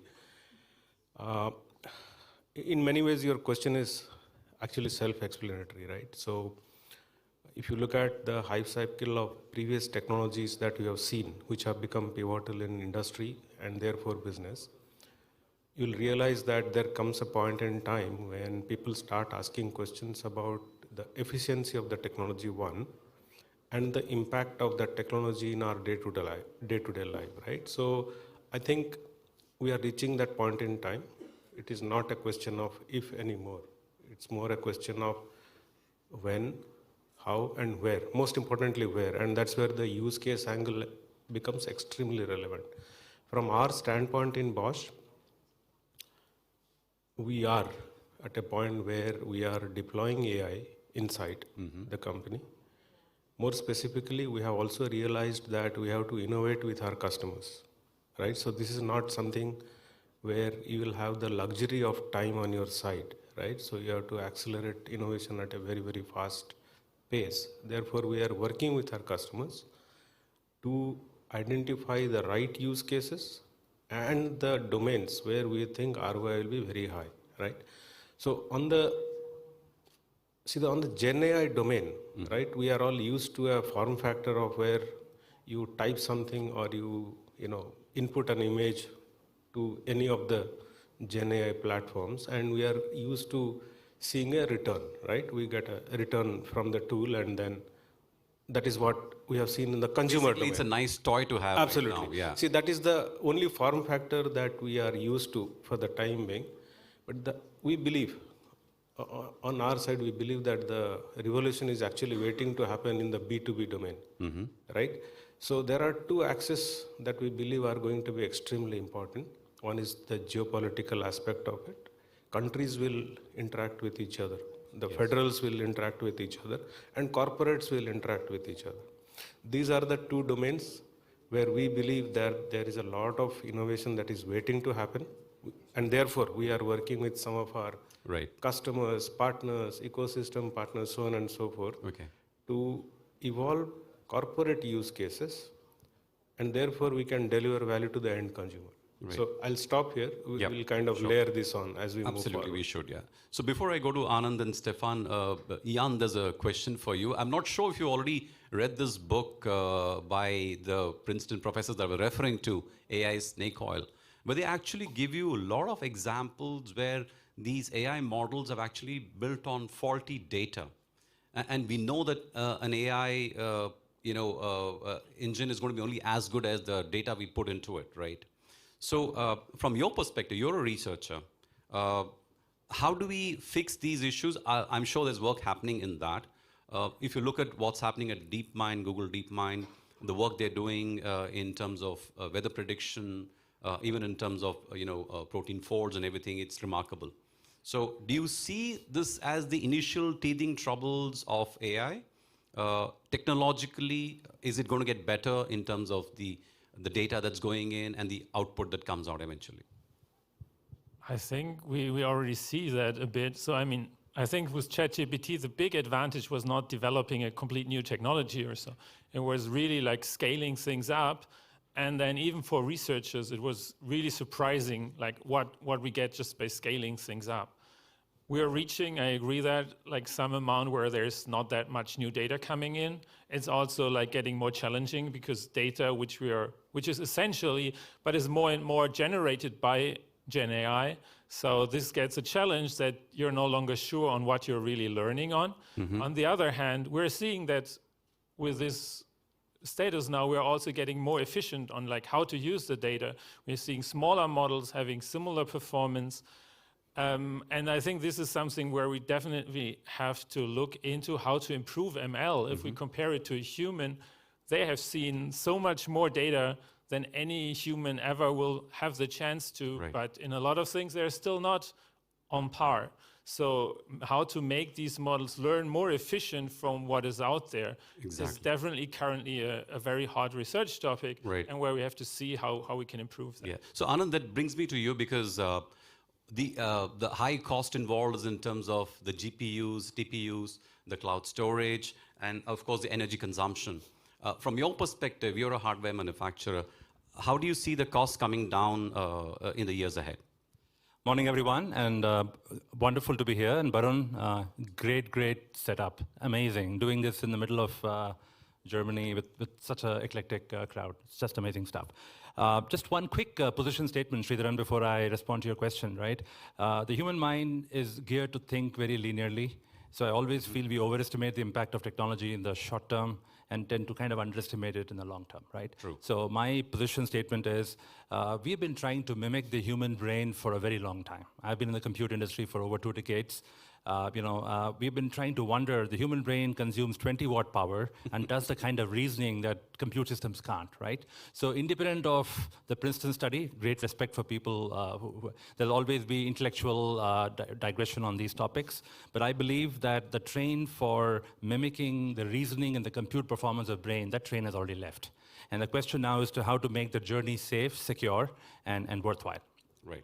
Back to your question on semiconductors, we selfishly believe we are the pizza base on which the whole semiconductor AI stack sits on. We have, if all of you are familiar with Moore's law, the industry has found ways to bring down cost consistently over many decades, right? True. Now, of course, because of device physics and other challenges, we've kind of hit a roadblock now, but a very interesting thing is happening. I'll get a little technical here, and then forgive me if this is not too relevant. There is a fundamental shift happening in how enterprise server architectures are designed. The traditional architecture would be a CPU sitting next to it, a DRAM from Micron or any of our peers. That is being replaced by a GPU or a TPU. And what we are seeing, just a plug for my mother company, instead of having a discrete DRAM, now we have stacks of DRAM. If you open up the NVIDIA Blackwell architecture, what you see is instead of one single DRAM, you have 8, 10, 16 layers of DRAM with some logic built under it. So the point I'm trying to make to you is the innovation is intense. The amount of innovation you're seeing in the compute architecture is intense, which is why the future for AI is so bright, because the building blocks are beautifully getting in shape. The cost is always high at the start because the industry is very sensitive to yield. In semiconductors, having a viable silicon is not enough. Yeah. It has to yield in excess of 99% for it to be cost effective. I think thanks to the whole focus on bandwidth, the fundamental shifts in server architecture, and the fact that most companies in the ecosystem are innovating so well. I think the cost structures will get better over time. And cost is a function of scale, adoption, and also more competition. Improvements in technology. Yeah, and today it's largely a few players kind of taking the lead. Absolutely. I'm very sure, I'm predicting that there'll be multiplayer kind of a scenario, and with more players, more economies of scale. Right. So, Stefan, you are someone whose job is to look at how do you use AI, metaverse, Web3 technologies from a consumer point of view, like engagement. How much of AI actually are you able to use, or do you plan to use going ahead in engagement with your customers? Thanks for the question, and good morning. Great to be here. It's a wonderful event, and also I couldn't agree more to what is actually said. So I would like to zoom out a little, and this is exactly what you're referring to. We are facing a new general purpose technology. So it was said before that there's a world without electricity, then there was a world with electricity, then we had internet, and now we have AI. And I think this is the big picture which we have to keep in mind if we talk about AI, because I also agree to your statement. In the short term, it's overestimated in regards of the impact, but in the long term, nobody of us can actually predict where we lead to. And this is a really fast-paced development which we're facing right now. So basically on a weekly basis, we see new developments and we see new enhancements, and we see also new technologies coming up. And I think this is something which we need to keep in mind when we also think about how to leverage the potential of AI within corporations. And therefore, I would say it's important just to use that big picture to leverage for your advantage. And what that means, it means like every corporation needs to see in terms of engagement AI as critical infrastructure. There was like a time where there were no ERP systems like to manage your processes and to manage your workflows in the corporations. Mm-hmm. And now there's like a fundamental layer within your critical infrastructure in the company to leverage that process enhancement and to manage your processes. And that kind of layer is important for every corporation within the company, also when it comes to AI. And that means that this gives you like a competitive advantage, because then it's in your DNA, it's in your critical infrastructure, and you can leverage the technology. And this is also what we at MHP suggest to our clients, just to get moving. So you need to adopt the technology, and you need to start moving. The train is not left. That's good news. So Harshul, one of the ironies of AI is that it's actually eliminating low-end coding. Like Sundar Pichai in the Q3 call talked about how 20% of coding in Google is now all automated. I mean, there are no humans who are doing it. So in your experience, how is that going to impact not just the IT workforce, especially from an Indian perspective, but companies in general, like everyone? Jobs are at risk, without doubt. Well, let me zoom out a bit, and I'll come to your question, but we should all understand that over hundreds of years, when the steam engine came out, when the internal combustion engine came out, when internet happened, everybody was worried. In fact, when internet came, people were even worried that how can you send messages on an insecure platform like email? And at every stage, there were in some sense job losses, but collectively, worldwide, the number of jobs have gone up. So it's a question about reskilling. It's a question about upskilling. Yes, there will be job losses in several sectors, coding just being one of them, call centers, and many other works which have repetitive tasks potentially can get eliminated. But with that said, we do not expect mass layoffs.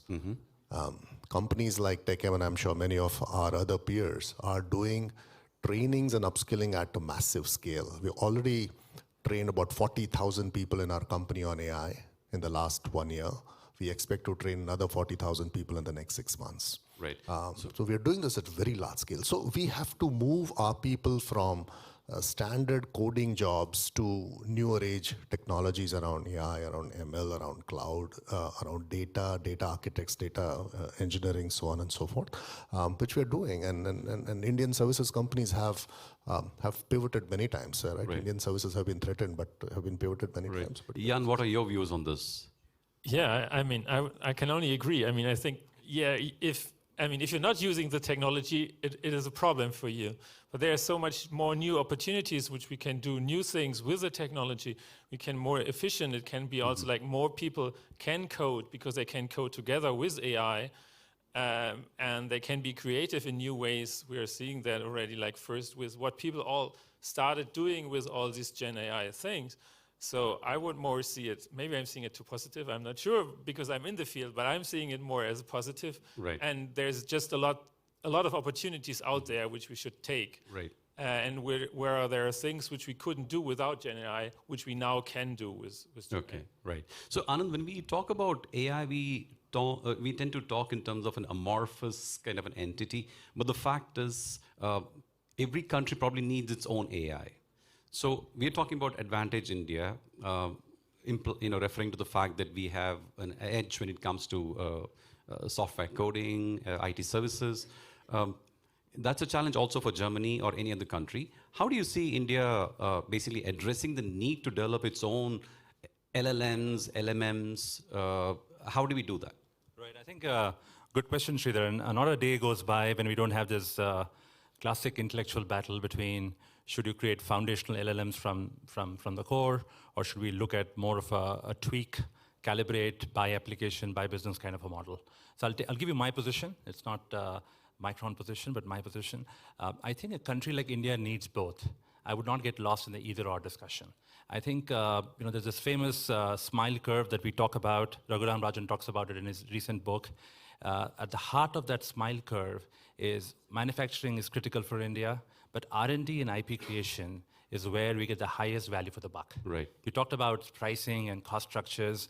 OpenAI has a near monopoly over how they create these engines, right? True. I think it's time for India, because of our skill and scale, both, to not completely ignore the foundational LLM. I know the data sets are limited.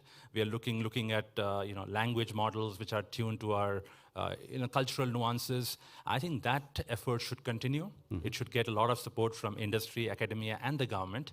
In fact, there's one place where the government can truly, because our R&D investments as a percentage of GDP is still not the best in business, for reasons we largely understand.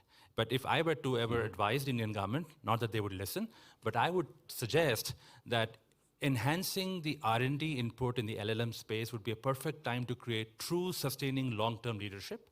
While that is happening, Indian culturally and business-wise is very adept at trying to figure out a business model where from the IT companies to semiconductor companies, the whole value chain will find a way to go and monetize and tweak and calibrate models. So my net there would be, hey, listen, don't get lost in the either or. There is a famous saying in our Micron world, we say the genius of doing nothing. Our best products have come when smart people kept on tooling, retooling, and tinkering with building blocks. Great. And from there emerges great genius, right? I know it's a luxury for a country like India, which is still developing, but perfect time for me to go dabble a little more in that area. So I'm down to my last 5 minutes. So, but Harshal, in 30 seconds, I know that Tech Mahindra is also developing its own LLM model called Project Indus. Yes. In 30 seconds, tell us what it's really trying to do. Yeah, no, so we've built it grounds up. And it is for addressing 650 million people in India who speak Hindi. This LLM model built on about 4 billion parameters, as I said, grounds up, and addresses 37 different dialects of Hindi. It has got some rave reviews, and I think it's very important for a country. And we've also, by the way, done it for Indonesia in partnership with NVIDIA. And that's again getting rave reviews for Sahabat and the local languages. It's incredibly important for sovereignty of a country to have its own LLM. Yeah, right, okay. So I'm going to switch gears now, come to the most important issue which everyone's grappling with, which is of AI safety, ethical issues around AI, the guardrails that we need to build around it. So Debashish, what to your mind are the big challenges, and how can we build sufficient guardrails around AI, especially as it moves towards artificial general intelligence, which I'm told will probably match or surpass human intelligence? So See, I think there was this initial paranoia about, what happens with AI when it becomes sentient and that sort of thing. Broadly, from my standpoint, the way I see it, there are two categories of issues here. One is obviously the geopolitical issue, right? And the second is the socio-economic impact of things. In the second category, which is the socio-economic category, we believe that the initial paranoia is kind of waning down, right? People have started realizing that definitely new piece of technology looking for a problem to solve. So therefore, there will be positive impact on economy. Upskilling will happen, as Harshul said, but it will make very, very fundamental impact to adding to, let us say, not even gross domestic, but gross, if were there such a number like, global economy, right? So it will add significantly to that level. So there is no doubt about that. The guardrails topic, the security and related topics, I believe there will be formation of blocks, right? So if there is such a thing, then probably diplomacy, AI diplomacy will also become relevant. And the so-called socioeconomic blocks, global blocks will figure out the necessary, let us say, rules of engagement, right? So as to engage safely, right? Okay. And still I believe there is a domain which is continuously going to remain with human beings, which is about, let us say, taking executive decisions based on inferences. Right. So human and AI. Stefan, what's your view on this, on the guardrails that you need to build as you build responsible AI products for your customers and your clients and your consumers? I think in that regards, there's also a huge opportunity. So we are focusing sometimes too heavily on the risks of AI and not of the opportunities, because the technology gives us the possibility to focus on topics which really matter. So we are talking right now about repetitive tasks, and fortunately, and so far also with AGI, AI has no soul. So there's no soul to it, and this is also like a huge opportunity when it comes to creativity and when it comes to focusing on things that really matter. I can give you just an example from Porsche. So we created a use case where developers are going to develop user stories and tickets in a dialogue with AI, and we could increase the efficiency in that regards by more than 50%, but also in that regards we could increase the development quality, because there are no misunderstandings. AI loves to write tickets, developers not. True. Okay. So 30 seconds only, Jan. I'm going to let you wrap this up because you're an engineer, you're a researcher. Should we really fear AI? No, of course not. I'm working on it. So I don't say you should fear it. You should see how it works. We should all, I guess, learn more about how it works so that we can estimate where it's helpful, where it's maybe not helpful, that we understand where it maybe reacts other than a human, and that we understand that. Right. So I think the understanding is important, and then it's a great opportunity. Thank you. Thank you very much, gentlemen, for a lovely session. Over to Meha and Padmaja. And thank you for this discussion to all of our panelists. This really spoke about the transformative impact of AI. Ladies and gentlemen, we have seen 2 playoffs already. But before we go on to the coach's perspective, can we please request on stage Mr. Ruben Kasper and Mr. Hemant Sharma, whole-time director editorial at TV9 Network, to please felicitate all of our speakers. Mr. Kasper, Mr. Sharma, please.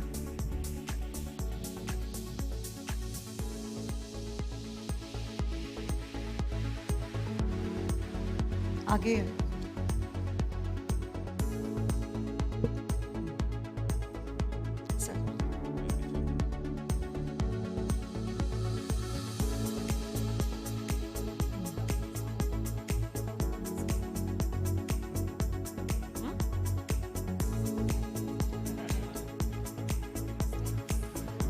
in this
All right, Neha, so we are moving on now to the coach's perspective. That's right. We've already seen 2 playoffs. Time for our coach's perspective. Please join me in inviting Gunter H. Oettinger, former European Commissioner for Energy, Digital Economy and Human Resources. He will speak on digital economy, vision for the next decade. But before that, take a look at this AV.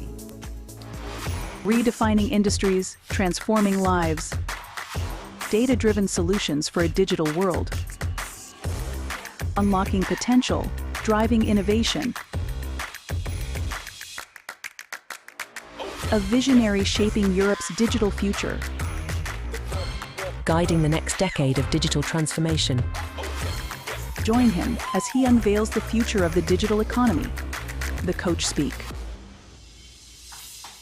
Mr. Oettinger, the floor is yours, sir.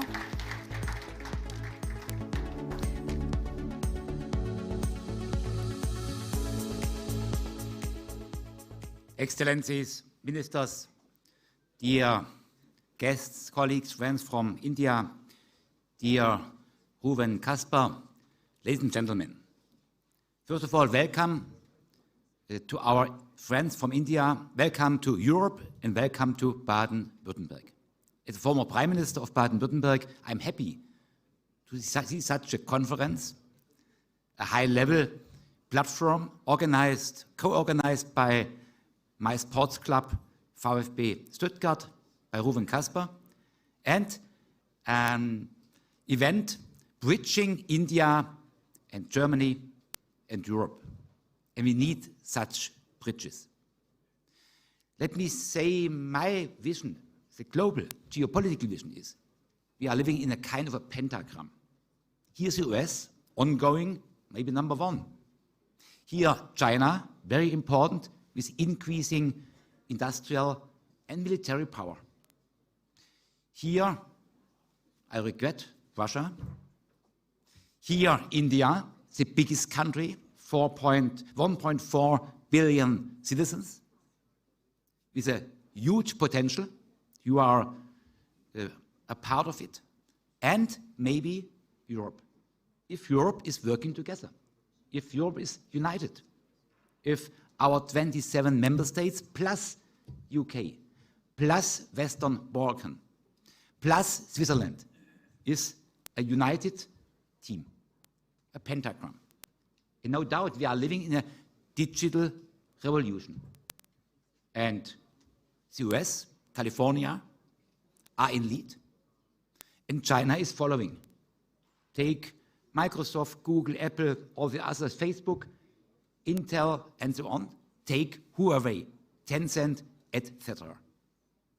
And I see the potential of India, mainly the human resources you have.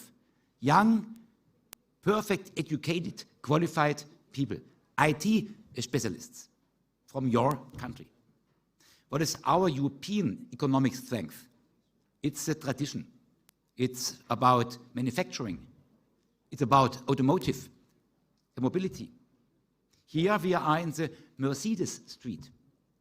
Just one corner from here, it's the headquarters of Mercedes Car Group.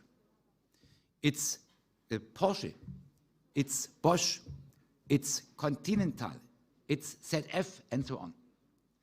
And we are living in a digital revolution, means the car of tomorrow, no, mobility of tomorrow is digital. So data is key, not the engine. Data is key. Okay, it's a car, it's steel, it's aluminium. There are traditional components, but the 3 new elements are autonomous driving, on the one hand, are electric vehicles, e-mobility, and is entertainment inside the car. And here we are quite weak. So I think a partnership India, Europe, Germany can be a win-win effect. With your human resources, with your ambition, with your potential, and our tradition. So I think we should work together in the deepest manner. We have a lot of contacts, no doubt. And if you see this pentagram, the US, democracy. Europe, democracy. India, democracy. Russia, dictatorship. China, difficult, but no democracy. So I think our values, democracy, our human picture, or our social market economy, our openness, our readiness for fair competition, we have a common understanding of the global economy of tomorrow, a common culture. And this we should use. And we have a lot of added value there for. Digital revolution and big data. Not all policies have to be Europeanized. But in a digital age, we need a common European policy, a common single market. So we are in Brussels on the way to Europeanize digital policies. Take the General Data Protection Regulation. Take the AI Act. Take the Big Data Act. Take the infrastructure from 5G to 6G next decade. Please understand, digital policies are not Stuttgart, are not Berlin. Digital policies have to be Brussels regulation. What is our problem? We are over-regulated. As often, Europe and Germany, we are perfect to regulate or to over-regulate. Reporting obligations. The AI Act in general is a good idea. But the US, they are open, no rules, no regulation. Europe over-regulated. So startups have to leave Europe, have to go to Canada or to the US because they have more room de maneuver, less obligations, so less costs. And here, Europe should be much more pragmatic. Olaf Scholz, the Chancellor, was in your country. And I agree, we should work for to come to a next trade agreement, a general trade agreement, India, Europe. But I can understand, accept Modi, your president, don't like European obligations, don't like our culture to say, you have to act so and so and so. No, we have to be much more liberal, much more flexible. It's the business, and it's not more than the business. Environmental dimensions or climate change dimensions are important, but not inside a trade agreement. A trade agreement has to do with exports, imports, investments, clarity, fair competition, end of the story. And so I think here we have to come together. We have to accept, or no, we have to understand what is your priority list, what is your expectation to Europe, what is your openness, having an Indian, European and German connection and agreement. I'm sure within the next decade, India can be the biggest GDP partner globally. If you see, where do you come from? Where are you now? With 1.4 billion citizens, with your education, with your universities. I'm sure before end of 2040, India will be number one. And China and US and Europe are following. So you have a huge potential. And India maybe is the leader of the global south. You are near to many countries in Africa, in Asia, even in Latin America. So my expectation is you have to be the leader of the global south of tomorrow, but in a democratic manner, in a fair manner, in an open manner. India is young. Germany is old. Our demography is difficult. So your potential of tomorrow is your young generation. And what we can offer to you is, please ask your kids, your girls, your boys to come to Germany even for some time, to a German university or to SAP, to a German IT company. We need your excellent young generation. As a global generation, we are open, we are willing to invite everybody. And so I think this conference is perfect as a platform for to demonstrate our openness, our interest for a German-Indian partnership and for a German-Indian win-win relationship. All in all, tomorrow you will see a football match, I think. Our VfB Stuttgart against Bochum, it's a must, it's an obligation to win. Tomorrow it's an obligation to win, hopefully. But our main competitor in Germany is the Bavarian team, is Bayern München. I accept them, I don't like them. So on a mid-term development, we need a team here which can be number one in Germany and which can be interesting for you as well. Let me say, before I come to an end, please come again. Baden-Württemberg is quite interesting. The Black Forest, the Lake of Constance, Mercedes, Heidelberg, Baden-Baden, and so on. Please, it should not be your first and last visit to Stuttgart in Baden-Württemberg. It should be your visit today, and let's continue.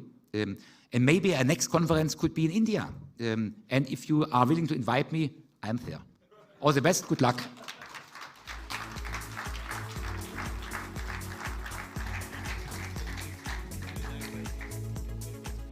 So we request you to come up on stage again. We'd just like to give you a token of our appreciation. Reuben Kasper and Ramu Rao Chupali, Vice Chairman, my home group.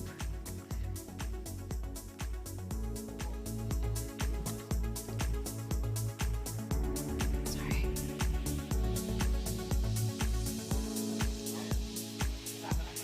You can go.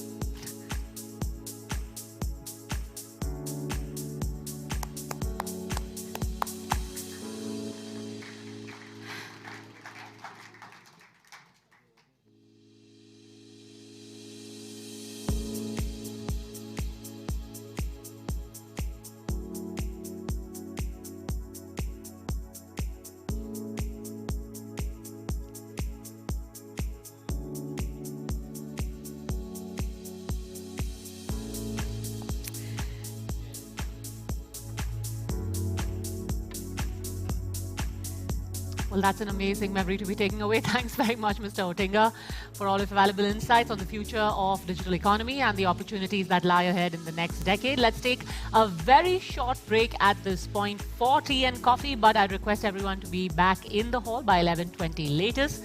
Look forward to seeing you back.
Steel has become the backbone of today's modern economy.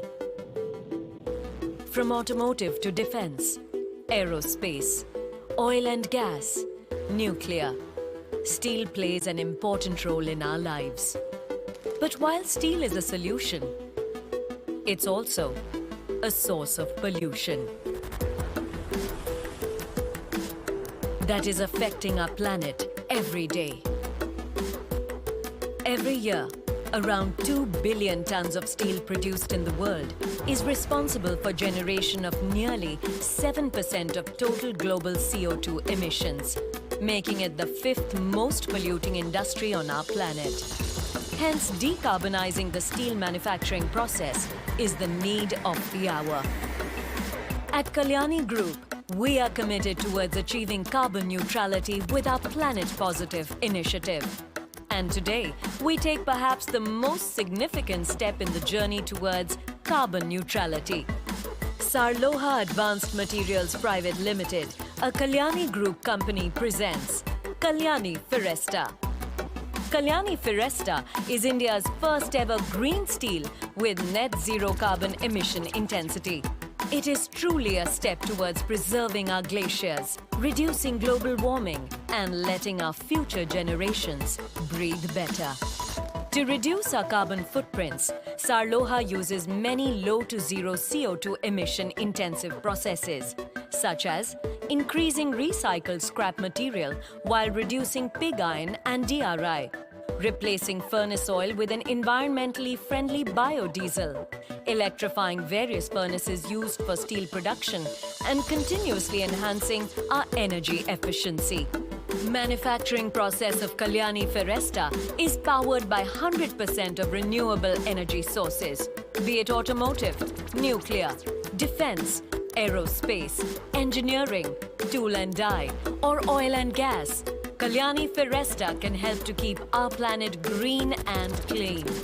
When you choose Kalyani Firaesta, you reduce your carbon footprints and help in the conservation of natural resources. And most importantly, choosing Kalyani Firaesta is your way of gifting a greener and cleaner planet to the future generations. The earth is beautiful. With Kalyani Firaesta, let's ensure it stays that way. Kalyani Firaesta, steel for a greener planet.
The beauty of Mother Nature is cherished by one and all, yesterday, today, and tomorrow, here, there, and everywhere.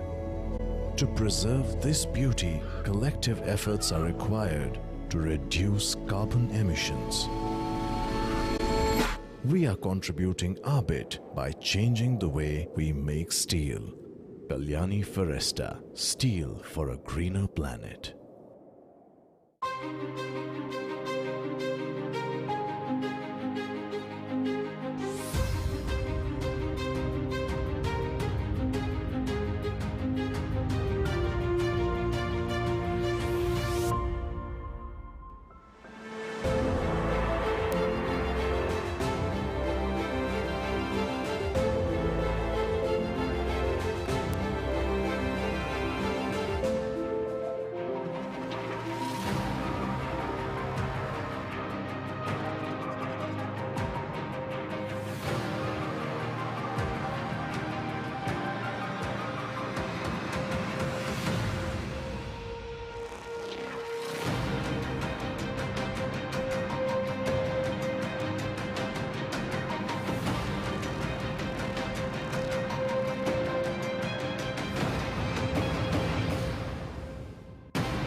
देश का number 1 news network और आप देख रहे हैं TV9 Bharatvarsh. फिक्र आपकी, परवाह देश की। The beauty of Mother Nature is cherished by one and all. Yesterday, today, and tomorrow. Here, there, and everywhere. To preserve this beauty, collective efforts are required to reduce carbon emissions. We are contributing our bit by changing the way we make steel. Kalyani Foresta, steel for a greener planet. Let the games begin. Do we have lifelines? ये मैं भी कर सकती हूँ. Bring it on.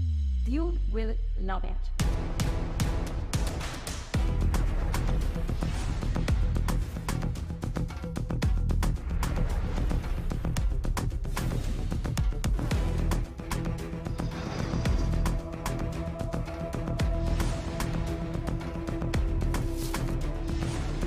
Presentation, it's also important, no? With lounge nights, I'm on a journey where time stands still and every corner whispers tales of grandeur. I have a certain style that I put forth in front of people. Content creation is not just a game. We believe in creating memories, and we are there to ensure that it's once in a lifetime and a real memorable experience for you.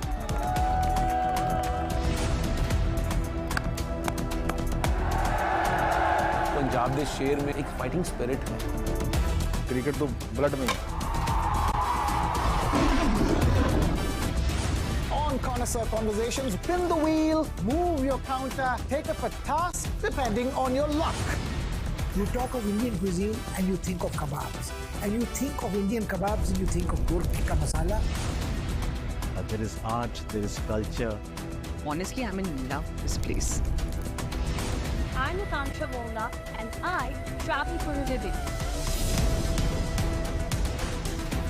Ladies and gentlemen, boys and girls, put on your aprons and grab your popcorn. I'm Chef Kunal Kapoor और हाँ, मैं हूँ फिल्मी. I'm excited to bring you the most masaledar cuisine inspired by our favorite chatpati Bollywood movies. ये दिल्ली है मेरे यार, बस इश्क मोहब्बत और प्यार.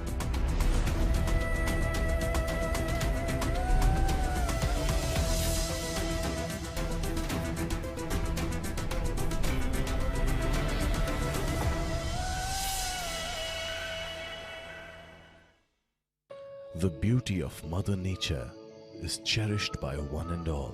Yesterday, today, and tomorrow. Here, there, and everywhere. To preserve this beauty, collective efforts are required to reduce carbon emissions. We are contributing our bit by changing the way we make steel. Kalyani Foresta, steel for a greener planet.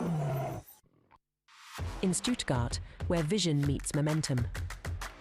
Visionaries and game changers converge. The News9 Global Summit, where ideas shape tomorrow.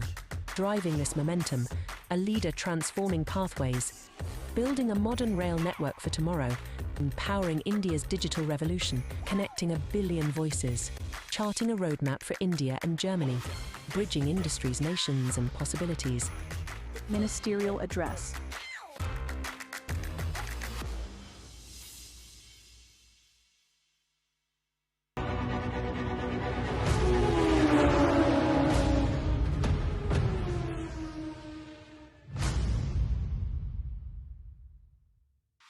In Stuttgart, where innovation meets legacy. A global confluence unfolds. The News9 Global Summit, where ideas shape tomorrow. At its heart, a transformative leader. A voice for sustainable growth. Bridging innovation with impact, progress with purpose, charting a roadmap for India and Germany. Join him as he maps the agenda for sustainable progress. News9 Global Summit.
This is wild Karnataka.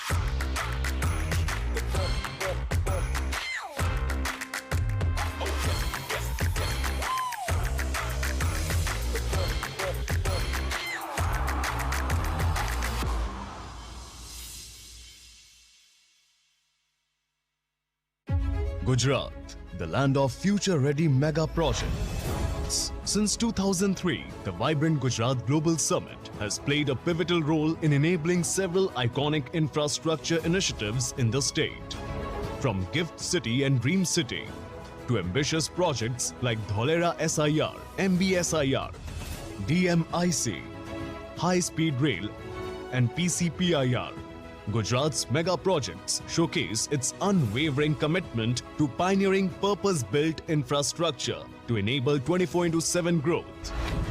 With future-ready infrastructure, Gujarat has positioned itself as a premier investment hub. Viksit Bharat, Viksit Gujarat.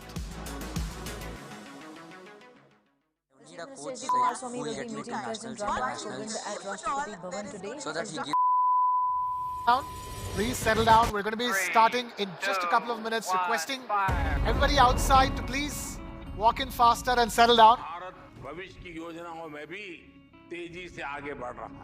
The chief architect of a new India. What does India want? Unbiased. Ladies and gentlemen, we're going to be beginning our next session in just a couple of minutes. Requesting all at the back, all those walking in. It's not the fiefdom of politicians. Miriam, they all owe of it you, to the people. requesting all of you to please take a seat as soon as you can. If you get more of your friends to come in and take a seat, it'll be better. Security should put fear of God in those who have taken Manipur for granted. Fact without fiction. Our DNA has been reset to take the next big leap. It's being done by the people who are staying there. Exactly. Just because they are tribals, everyone does it. Why Requesting all of you to please take your seats and settle down. Start settling down faster. We have a long day ahead of us. We have so many sessions lined up for you. We can't afford to waste time anymore. And we are in Germany. We should keep to time as much as we can. Requesting all at the back to please start settling down and take your seats. All in the back, standing over there, please walk in, start taking your seats. We have made content out of news. I would not call it a change. I would call it metamorphosis. Okay, right. I totally forgot to tell you this. There is going to be a surprise gifts for those who walk in quickly and settle down quickly. We have something for all of you. In fact, the faster you walk in, the bigger the gift. So please start settling down. Requesting all at the back, please take your seats. Please, sir, take your seats, please. Requesting all at the back, standing at the back. If you can see me, you can. Please sit down.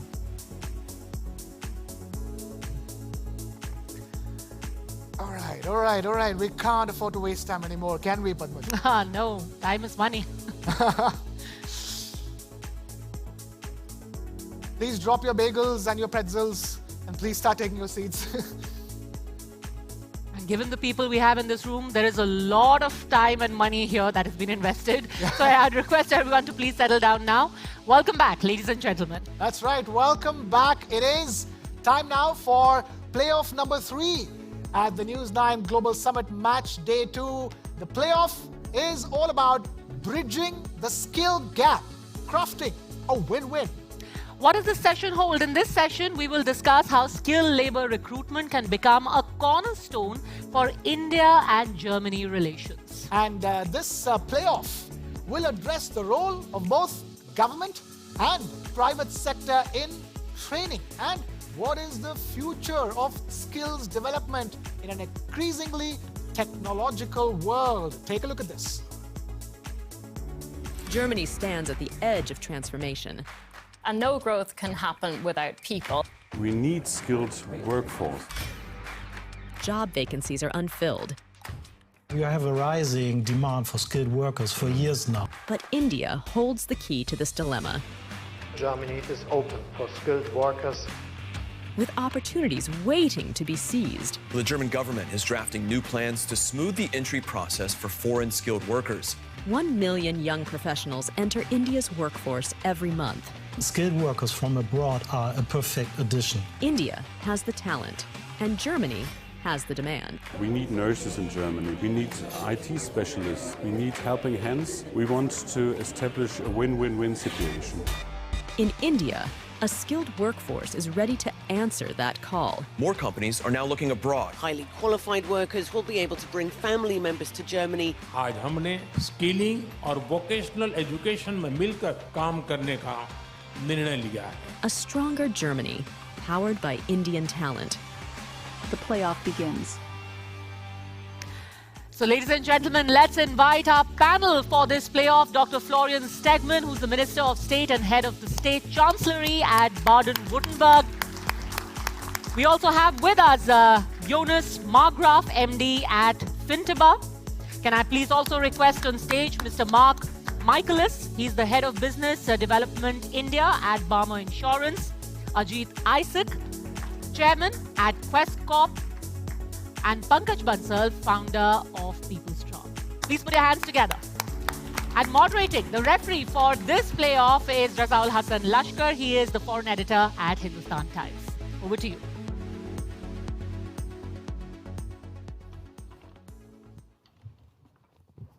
Hello and welcome to this session.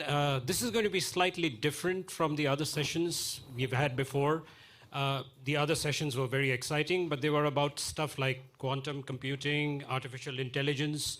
This one is going to be different because it's about the people who are going to actually make the connect between India and Germany. So I'd like to just start with the State Minister. And Dr. Stegmann, if I could start with you, why would you cooperate with India? Why do you want the cooperation between Baden-Württemberg and Maharashtra? Because, you know, we do know that there's been a state partnership agreement, which is going to be 10 years next year, but why India? Yeah, thank you very much for your question. And first of all, thank you very much for hosting this great event. It's really a great honor for me to share my point of view on this very important topic. So India is not just the biggest democracy with a population of 1.4 billion people. It's also a country with boundless opportunities. So let me go more in detail. First of all, I think India has a vast potential for investment in economic collaboration. It's a country with dynamic markets and global growing influence. Secondly, India is a global leader in software development and software services.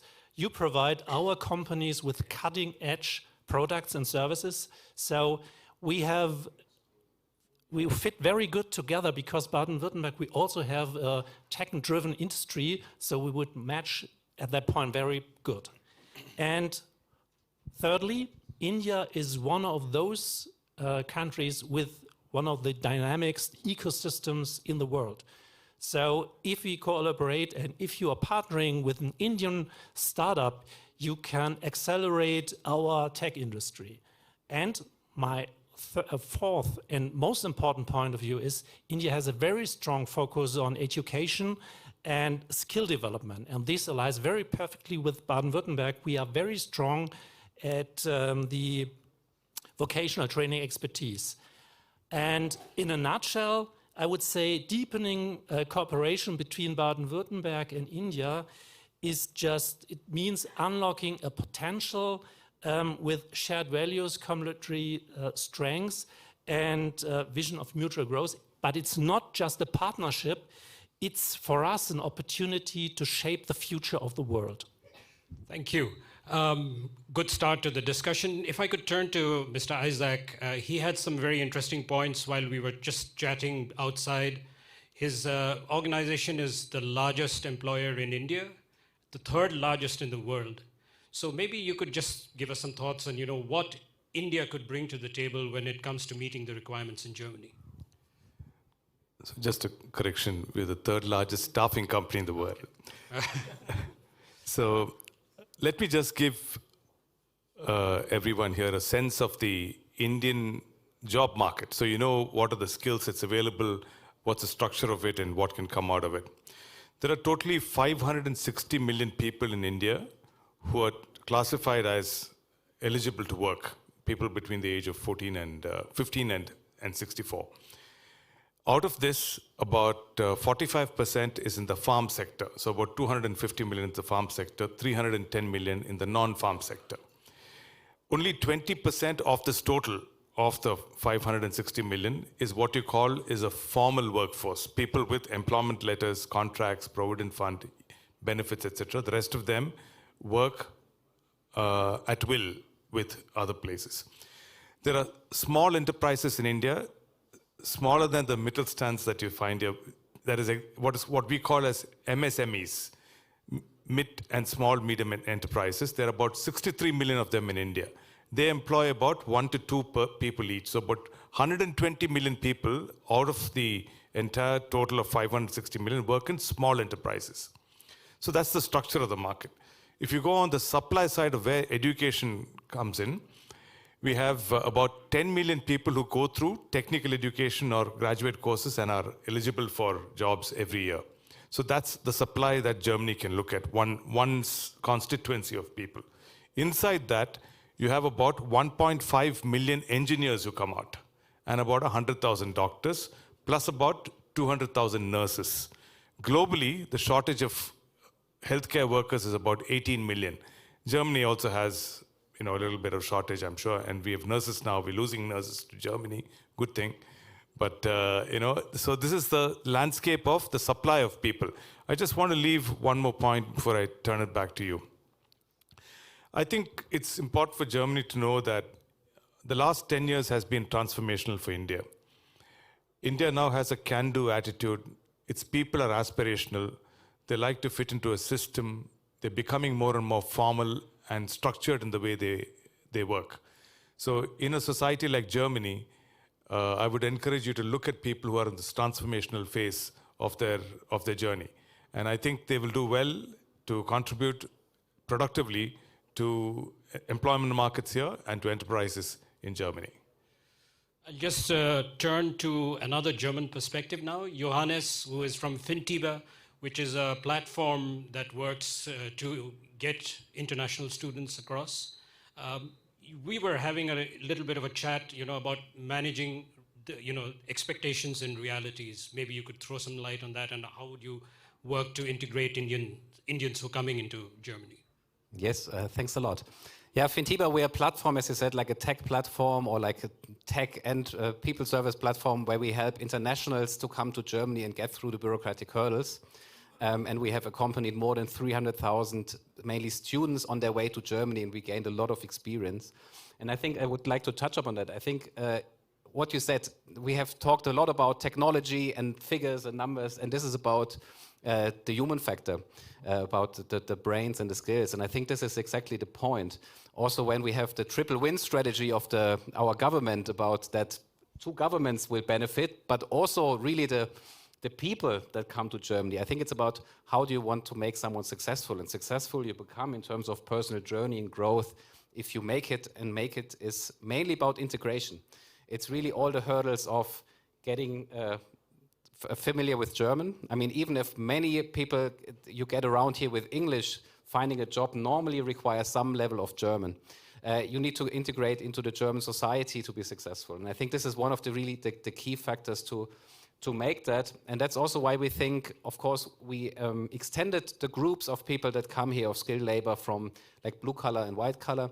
But especially students are a very interesting target group, because we have like a complete ecosystem that fosters that integration. I mean, we have universities with a lot of programs that help with integration weekends or integration weeks to language courses that are more or less for free during university is a big difference to also finding then jobs. And in the end, it's about a career, about a long-term life, and how do you make that successful. And I think this is an interesting fact about Germany, that Germany is OECD leader in terms of keeping internationals in Germany after the graduation. So after 5 years, we still have 2/3 of international graduates and also Indian graduates still in Germany. After 10 years, it's still over 40%. And I think this is something we need to support as much as possible from the whole way, from recruiting people in India to really think about who has the good chances to come here until doing it in Germany, because a failure on the way is very painful. We know that in India, a lot of families collect money to make that way, to pay for like the way to Germany. And if you then, I don't know, end up in the wrong university or in a place where you will not maybe to make it with your education or vocational training, then it's very hurtful for everyone. So I think integration is the key, and we try to do everything, also with Fintiba, to smooth that. Pankaj, I'm going to come to you. From People Strong, you've obviously looked at not just Germany, but other countries.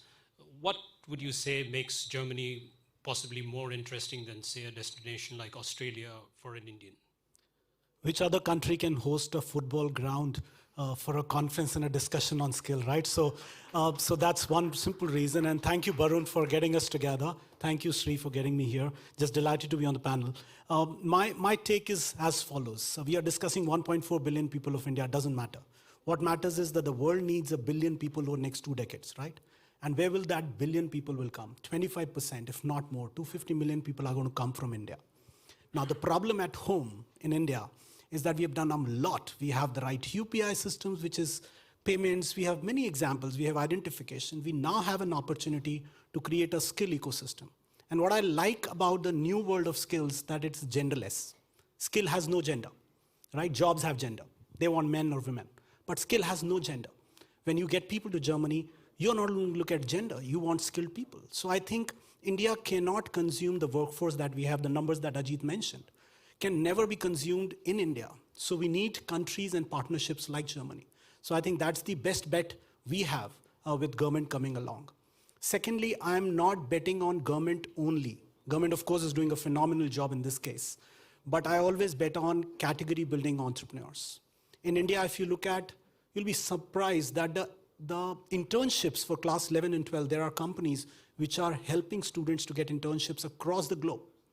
So we have that opportunity. India's #1 management institute. Since independence, we had one, Raza, you know, Indian Institute of Management. Last year, it was dethroned. And a new institute, which is 5 years old, called Masters Union, is #1. Why?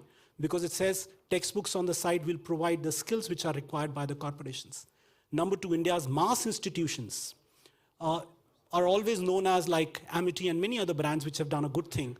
But there, Sunstone kind of companies have come up. So I think skill is the future, Raza.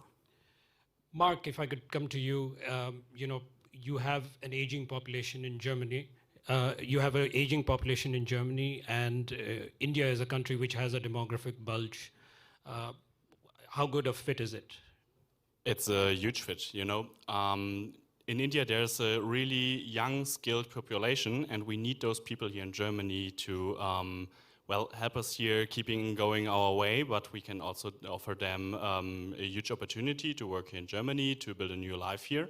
And I work for Barmer, a health insurance company. And basically what we do is we help them to integrate here. Jonas mentioned how important integration is. And we as a healthcare company want to help the people to integrate here where health is no matter of concern, because we want to make the health insurance system as accessible as possible for them so that they can focus on working here, on living here with their families and support the system here in Germany, the social security system. Because here in Germany, the young people pay for the old.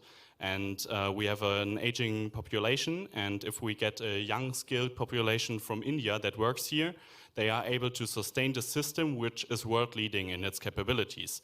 And that's really why the Indian population coming to Germany is a huge fit, and we have to strive to build on this and keep them integrated. If I could turn to Dr. Stegman again, the partnership between Maharashtra and Baden-Württemberg. If you could tell us about the pilot project that you have for getting skilled labor from Maharashtra, and also what can other states learn from this partnership? This partnership is going to be 10 years next year. Yeah, that's absolutely right. Also, the cooperation between Baden-Württemberg and Russia it could be a role model for other states as well, I'm convinced. And the recognition of our work make me and my team incredibly proud. But how did we achieve this? The foundation of our cooperation is a long-standing partnership built on personal trust and even friendship and relationship. Over the past years, I have traveled many times to India, to Mumbai and Pune, and I had a lot of fruitful discussions, countless meetings, and so we have built a strong foundation of trust and respect and friendship. And this respect and our friendship is, let me say it like that, is the heart of our cooperation. And we work very closely with great trust. And both regions are, of course, the powerhouses in industries like automotive and mechanical engineering, and also the healthcare sector. We have both a strong ecosystem in research. And to support this effort, we established also a cooperation office in Pune, and we have a service desk there for skilled workers.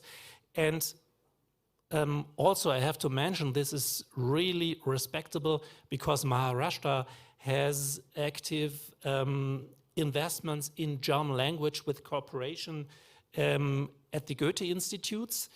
And at the bottom line, or in a nutshell, successful partnership require regional personal meetings, exchange, a strong trust, and then it works. If I could turn to both Mr. Isaac and Pankaj, if you look back about 20 years, if an Indian was going to migrate, it was always to what we call West Asia, the Middle East. But now it's clearly different. Even if you look at remittances, it's changing.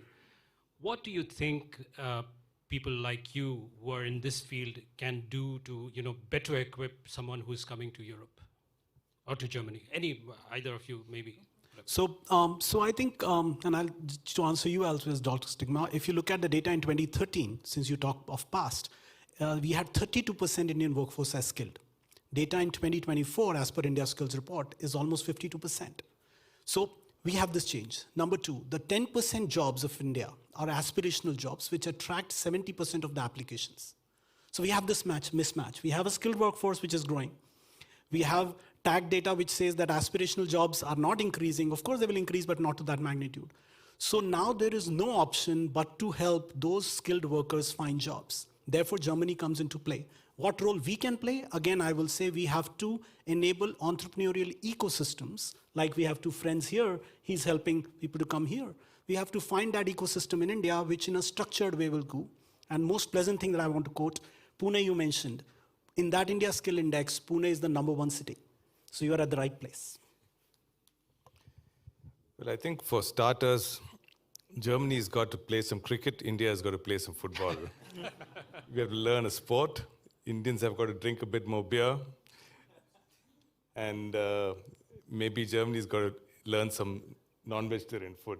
So that will get the people closer. But on a more serious note, India's got about 1,700 GCCs that are set up. GCCs are global capability centers, usually backends of large corporations which do stuff like accounts payables, accounts receivables, order to cash, customer lifecycle management, product development and testing, stuff that is very essential to companies, everyday stuff of companies. So these are companies with enterprises with turnover sizes in excess of $1 billion or so. So even in the state of Baden-Württemberg, you'll find a lot of these companies which have sizes, let's say, of about $1 billion or so, who can set up micro Bosch. Bosch, for example, has already got one in India.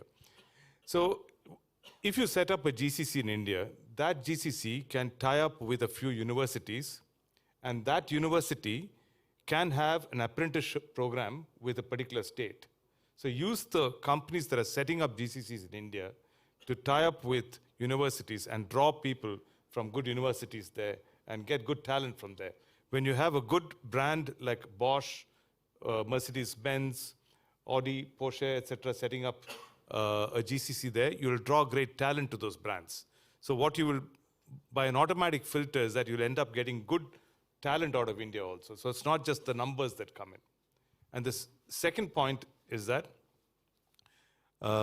India and Germany, when you're looking for a job, you want to land up in a country where there is little or no intimidation of any type. For example, if you go to Afghanistan, it's difficult today, or somewhere else. Germany and India have always there's a good vibe about it. That we must build on. That energy that's created out of the relationship should transform itself into more things. I think a little push, events like this, definitely give that narrative a greater sense of momentum. And it'll serve both of us if you're able to draw out more people than what you're doing right now out of India into jobs. I think the migration per annum is about 11,000 right now. It can perhaps reach 100,000 people because we have 18 million people living outside India as migrants. I think Johannes wanted to make a quick point about something. Yeah, maybe just to add, because I think it sounds so easy. We have all clear that India has all these skills and Germany needs all these people to fill the jobs. But I think what we may be missing is that Germany is not the only country who's in need of all these jobs. I think India will be the only country in the future who has really a skills surplus.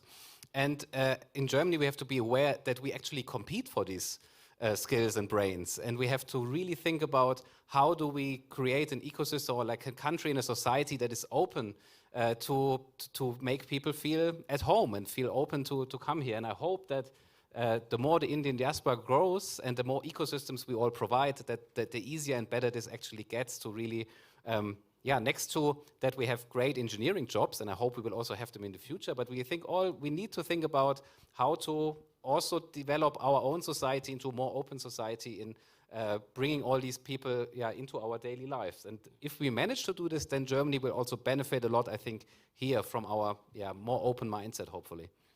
I have a question for both the German panelists.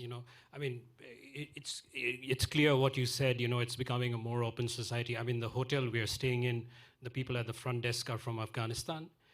The housekeeping in charge is a person from Nepal. So, clearly there are people coming in, not just from India. But, we've just had an election in America where we have a new president-elect who is talking about cutting off immigration. Europe is having a debate on immigration. How big a problem do you think that is, when it comes to the local society?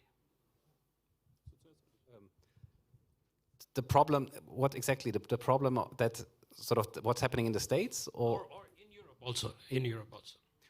At the moment, I would say we see rather that Europe is in a very positive situation because of the things that happen in the US, but also like the UK are becoming less open when it comes, for example, to students or immigration. So I think the other European countries, especially Germany, can benefit a lot. Of course, we also have discussions here because like everywhere in the world, in Germany, we have 85% of people living in rural, in cities, in urban areas, exactly. And the same problem with accommodation, like everywhere we have the same issues and how we deal with sort of people coming from abroad.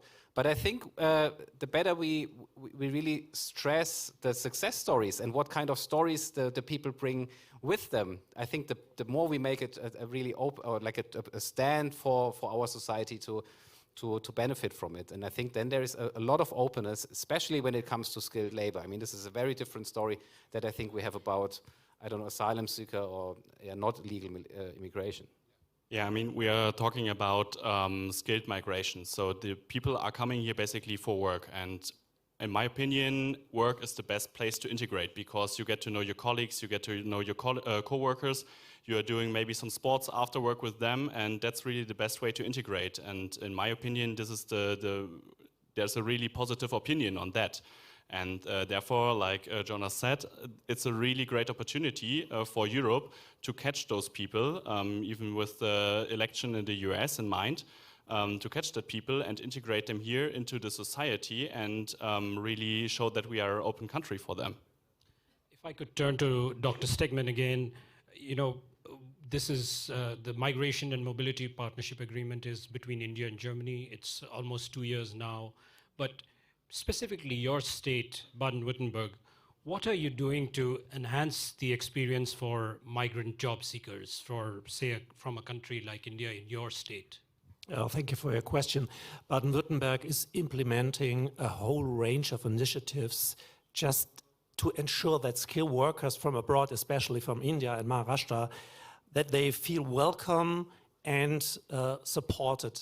So we have learned a lot from our past experiences, and we're always trying to become better, just to get the process smoother and more effective.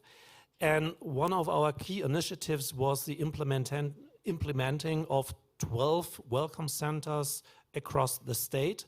The welcome centers, they are, let me say it like that, they are the first point of contact for newcomers, and they are also first point of contact for companies who requires skilled workers. And they can support you with information, and that is very important for both sides. And another very important and significant milestone for the Baden-Württemberg government was to establish, we call it the State Center for the Immigration of Skilled Workers. What does it mean? It means the center is designed to optimize and streamline the immigration process for skilled workers, make it smoother, faster, more effective, as I mentioned. And me personally, as play a central role in this whole process. I do a lot of conversations with stakeholders like not only our ministries, but also the federal ministry, the Federal Employment Agency, the Chambers of Commerce, just to get to know each other and to know what are the problems. For me personally, it's very important that our cooperation with Maharashtra and India is sustainable. It's really very important. It must be sustainable. So after all, we just heard it, it's all about people. It's all about their personal stories. So that's why I meet not only very regular with politicians, Indian politicians or government representatives. I also meet Indian entrepreneurs and even workers from the health sector. So I met the nurses from Kerala just to know what was your journey to Baden-Württemberg. So, and I always asked what did well and where do we have to improve ourselves, because the personal exchange helps us, helps me to understand where are the problems and helps us to get better. So to put it in 2 sentences, our aim is move to Baden-Württemberg for life and stay in Baden-Württemberg for life. That's our mission. That's a pretty ambitious plan. I think we're running short on time. I'm probably going to ask all the other 4 panelists to kind of sum up. But if I could ask the Indian panelists, you know, so far, very rosy picture. Do some crystal ball gazing. Do you see any pitfalls? Pankaj, maybe? Can India spend enough money in publicizing this partnership is my worry. There are not enough people who knows about it. That's one challenge that I see as we progress. And as Ajit mentioned, I want to give a number of GCC. The Global Capability Centers or GDCs in India are 45% other than their home country. So we are the largest already there. So we will get stuff there. And lastly, as Khalil Gibran said, children are through you, not from you. So if they are through us, let's give them the best opportunity that exists here. Probably allocate some fund. I'm requesting Indian government and German both to publicize this policy. That's what I will say. Walk the talk. Yeah. So I think there are a couple of issues that both sides should look at. First is that out of 18 million people who live outside India, Germany does not now come into the top 5, so to say. So we have to do something about changing that perception about why Germany is a great place to live in, to work in, and to find employment here. The second thing is, I think there is a changing model of immigration developing. That is, you don't go and stay all your life in one country. You go to, let's say, the Middle East, go spend 30 years, 25 years of your work life, earn enough money, come back and live in India.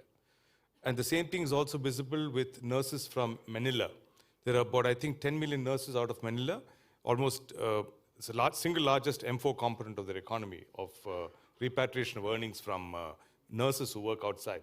And those nurses go work outside and then come back and live again in Manila and rejoin families. So we have to combine both of these things. How do we get more branding to get people here? And how do we create a structure where people can come live here for some time, earn some, and then go back if necessary? Johannes and Mark, some final thoughts? On the general question? I mean, you're summing up, what do you... Yeah, really, we have to look that we create not a win-win situation, but a triple win. So the employers have to profit of it. The social security system should profit out of it in Germany, but also the employee who comes to Germany has to profit out of it. So we have to strive towards improving their lives as well as profiting from each other. So I see it as a win for everything. Maybe some last thoughts? Some last thoughts. Yeah, I think it will be a joint effort, and I think it's exactly what we represent here. It should be effort between companies, the government, between India and Germany. And I mean, we believe in the value of international exchange in Fintiba, definitely. And I would say let's exchange to grow. And I think grow can be then in Germany or also back in India. It will benefit all of us. And use TV9 network to publicize. On that note, a very good note to end on.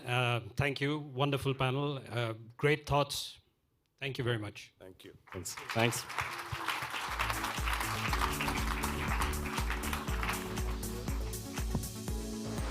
I'm going to request all the panelists to please stay on stage. Please stay on stage. Ajit, all of you, please stay on stage. Requesting Mr. Ruben Kasper and Mr. R.K. Goel. Mr. Kasper and Mr. R.K. Goel, please request requesting you to take the stage.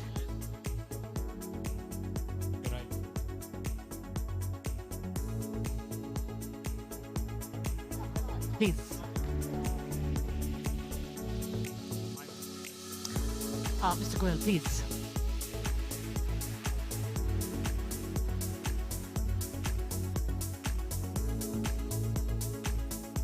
We also have the Indian. Yeah, Indian shawl. Again.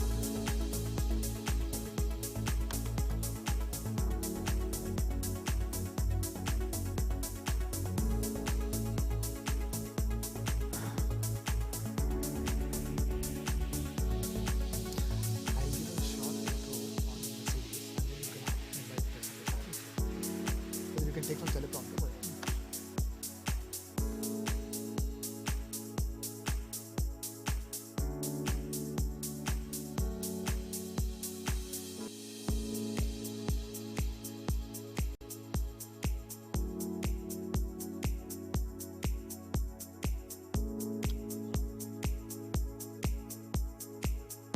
Reza, can we please invite you on stage as well for a group photo? Reza, please.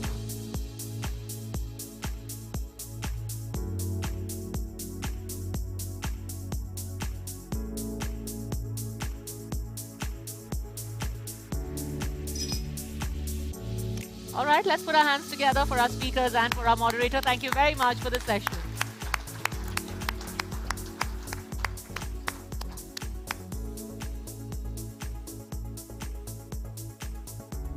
All right, then let's move on. We have a very, very packed schedule for the day. Don't we, Padmaja? So we can't afford to waste any time. So requesting all of you to please settle down for the next session. We are, after all, in Stuttgart, in Germany. How can we not talk about that one name which is the most loved luxury car name in India? In fact, We have a very loyal customer of that name here amongst us, Mr. Barun Das. Of course, we're talking about Mercedes. Stuttgart is the home of Mercedes-Benz. And of course, Hemant Sharma ji is well a loyal customer of Mercedes with us as well. So, we have to talk about Mercedes. Absolutely, and with us is Mr. Santosh Iyer for Coach Speak on how they drive a billion aspirations. Take a look first. A billion dreams accelerating forward. A nation powered by ambition and aspiration. India, driving the global consumption story. Santosh Iyer leads the way, setting new standards. Join him as he explores India's billion aspirations, the Coach Speak. Well, all of us know what that logo means. I think in India we have seen those logos being put on all brands of cars. And my favorite was when I saw it even on a scooter. All yours. The stage is yours. Thank you. Santosh Iyer, the stage is yours, sir. Yes, please. Yeah, check. Well, good afternoon, everyone. Distinguished, bureaucrats, if they are in the room. Otherwise, the policymakers, also eminent business personalities, my colleagues, some of you here, and also, I would say, from my colleagues from the headquarters who are also joining me in some time. It's an honor for me to speak at this TV9 Global Summit. Thank you, Barun Das. I think, the entire TV9 team for putting together such a great, fantastic show. Yesterday evening was quite emotional for me. Been coming to Stuttgart for 15 years. As a proud Indian, the topic is now being given to me is about driving a billion aspirations. I think the timing cannot be right, better than current one. And if I look at this, our presidency at the G20 last year clearly underlined our aspirations and showcased India's commitments to foster inclusive growth and sustainable development. By championing multilateralism and we as a country, India aligns as a global citizens for the global progress. And today I will like to highlight some of this here. To start with, TV9 doing such as hosting a summit, outside of India, in Stuttgart by an Indian media organization is actually remarkable, because I think this has never been done. At least I have been in India 25 years in the automotive industry, 15 odd years now handling media. I have never seen such a great initiative. So kudos to the TV9 entire organizational team. A lot of commitment here. At the same time, yeah, please. At the same time, India is a land of superlatives. Yesterday evening, I had, we had politicians, we had also a lot of discussions around how India is growing, the GDP share. But I have been in this company now for 15 years, and back home in Stuttgart, the discussion always is, when will India have the biggest growth story coming in? And there is a famous economist who said that India has disappointed both the pessimist as well as the optimist over a period of time. But today, I think I will maybe share a couple of examples. And starting from the luxury car market, yesterday Mr. Scindia said that, we have something called strategic patience. 30 years in India, we were doing 2,000 cars. Today, we do 20,000 cars. But it's half glass full, half glass empty, because when I look at some other markets, they may even do 200,000, 500,000 cars. So when will that trigger happen? And also, being world's 5th largest economy, we don't see Indian brands outside, be it banks, contractors, consulting firms, accounting firms. They are still not originating out of India. So that's one way to look at it. But on the other way to look at it, India is I would say, the 3rd largest automotive market in the world. We have more than 4.5 million passenger car vehicles being produced and sold in India. I think that's quite remarkable. A lot of ultra-rich HNIs also reside. You can see a consumption boom happening in India. So a lot of things have changed the corner. I won't go into the infrastructure growth happening. A lot has been said, a lot is known here. But when I look at the data, Germany has 13,000 kilometers of Autobahn. India is building 5 times that in 5 years. That's the kind of pace of infrastructure development that's happening.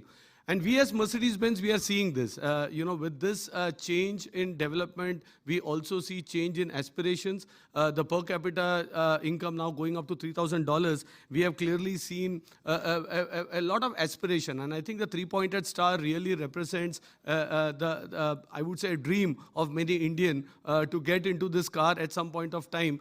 And what we can see today is on one side, the per car penetration today in India is around 40 per 1,000 people.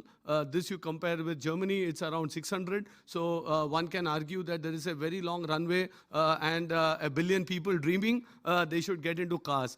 But when you look at public policy, clearly India also has its own set of challenges. We are a growing country, and it's very clear that public transport should be one of the biggest, I would say, lever to ensure that more people get sustainable modes of transport. And then, of course, driving luxury cars or even a car itself is a luxury to a large segment of society today. But this is where that's the pivot that we see, that the billion dreams in India will drive that pivot going forward. In my view, there are 4 mantras, apart from many things that has been said till now, for the billion dreams and aspirations to grow. Number 1 is manufacturing, for sure, because let me give another statistics. For every truck or bus manufactured and sold, you create 14 jobs. For every car that is made, again, you create close to 12 to 13 jobs in India. So if you see 4 million cars being sold today, just imagine the number of job creation that's happening. And if India has to grow at the 6% growth, surely automotive industry alone can help in getting employment, getting jobs. That's one part, but this cannot be on the traditional setup because the labor cost arbitrage is a thing of the past. Many countries will take up. The core mantra for success would be to combine digitalization in manufacturing. A lot of work happening on digital twins, on trying to make it faster, better, and I think in terms of quality as well. So I think that's something that we need to, again, pivot on. The second thing, which is very much linked to manufacturing, is also about, so the Make in India is great, but it's time now we make in India for the world. And here, from the automotive industry standpoint, it's very clear that yes, there are aspirations. A lot of people ask us, are you going to export? At this stage, the answer is no, because one thing that you need to do this is also a free trade, because this is something that we have been, as a multinational company, always been advocating. Borders need to be open to facilitate free trade. We are also now in India formed a lot of associations. Stefan Alusa is here from AHACA. We have been discussing this during the recent APK as well.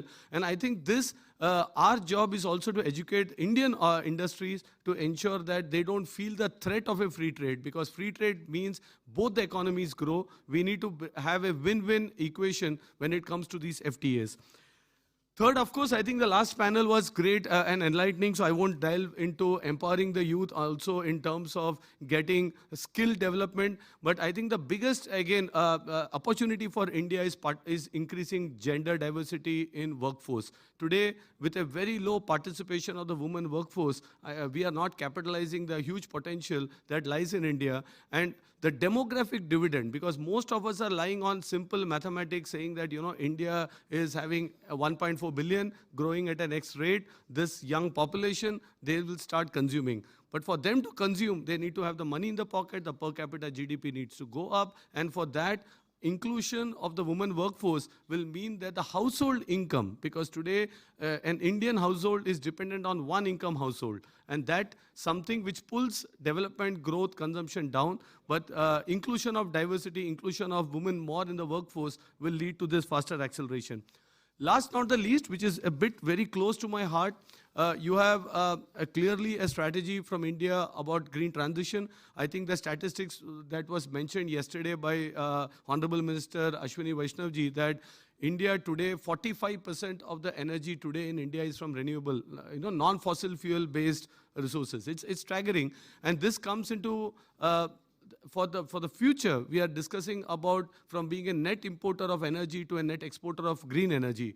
This something will change the balance of trade because manufacturing goods and services is one end of the spectrum, but I think energy export coming out of all the initiatives will change the game. But on the other side, now coming back to the automotive industry, we need to also transition to electrification much more rapidly. Use this on one side, the electrification agenda of the government to shift into green energy. On the other side, transform with electric cars. I think the government has a lot of policy initiatives there.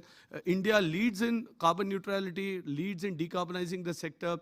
We cannot grow as a country with and fulfill the billion aspirations by putting more cars on road or more vehicles on road without decarbonizing. So decarbonizing need for India, again, this comes that if there is an X country at an X rate of electrification, should India also go in that same trajectory or even more? And the answer, in my opinion, is we need to do much more than any other country in the world to electrify so that we decarbonize the sector as we grow. Else, we have different set of challenges in public health as well as in other policies. So to conclude, I would say much has been done, a lot has been done, I would say, and adapted to drive the billion aspirations. I am a firm believer that execution is the only strategy customer or the market or the consumer sees. So can the policymakers, can the business houses all execute? I think media plays a big role in questioning this, in trying to push this, and I would love that to continue. And before I end, I grew up in India which had and I will translate to English as well, but there's a very famous song. It said, "Hum honge kamyab ek din, ek din, ek din," with lot of dots there. And I grew up, it means in English, we will become successful one day, one day, one day, dot, dot, dot. But it's time we become successful today and not tomorrow. And that mindset we saw in the policymakers yesterday, in the bureaucrats, in organizations like TV9, which are really pushing the agenda very strongly, getting the cultures together. This is just not a business delegation. This is how the aspirations of 1 billion people in India will be aspired. We all, I think Germany and India has a very great connect. As I said, personally, been here for 15 years, coming here almost once a quarter, a lot of association with a lot of friends here. I can't be more proud. Thank you once again, TV9, and for sharing my thoughts on driving aspirations for billions back in India. All the best and have a nice day ahead. Thank you. Thank you, Mr. Iyer, for that. Please requesting to stay on stage. And can we please request Mr. Florian Stegman, Mr. Ruben Kasper, and Mr. Barun Das on stage to please felicitate our guest.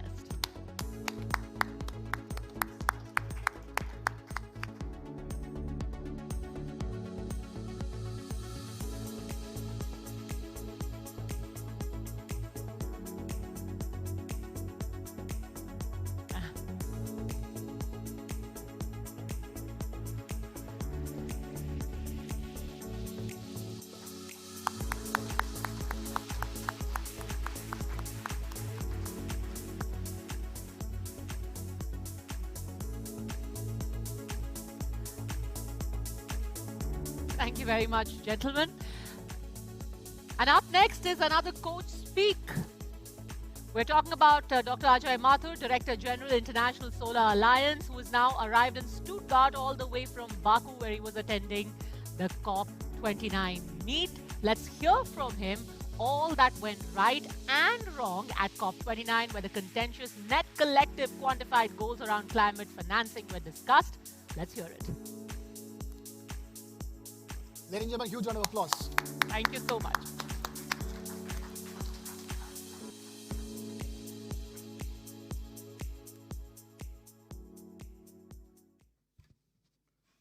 Thank you very, very much. First of all, I apologize for being late in being with you, but this was an opportunity I had to fully accomplish. I'm delighted to be here, and believe you me, the sunlight makes it completely worth it.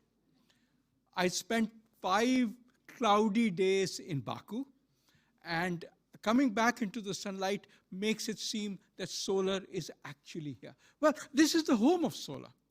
This is where solar started.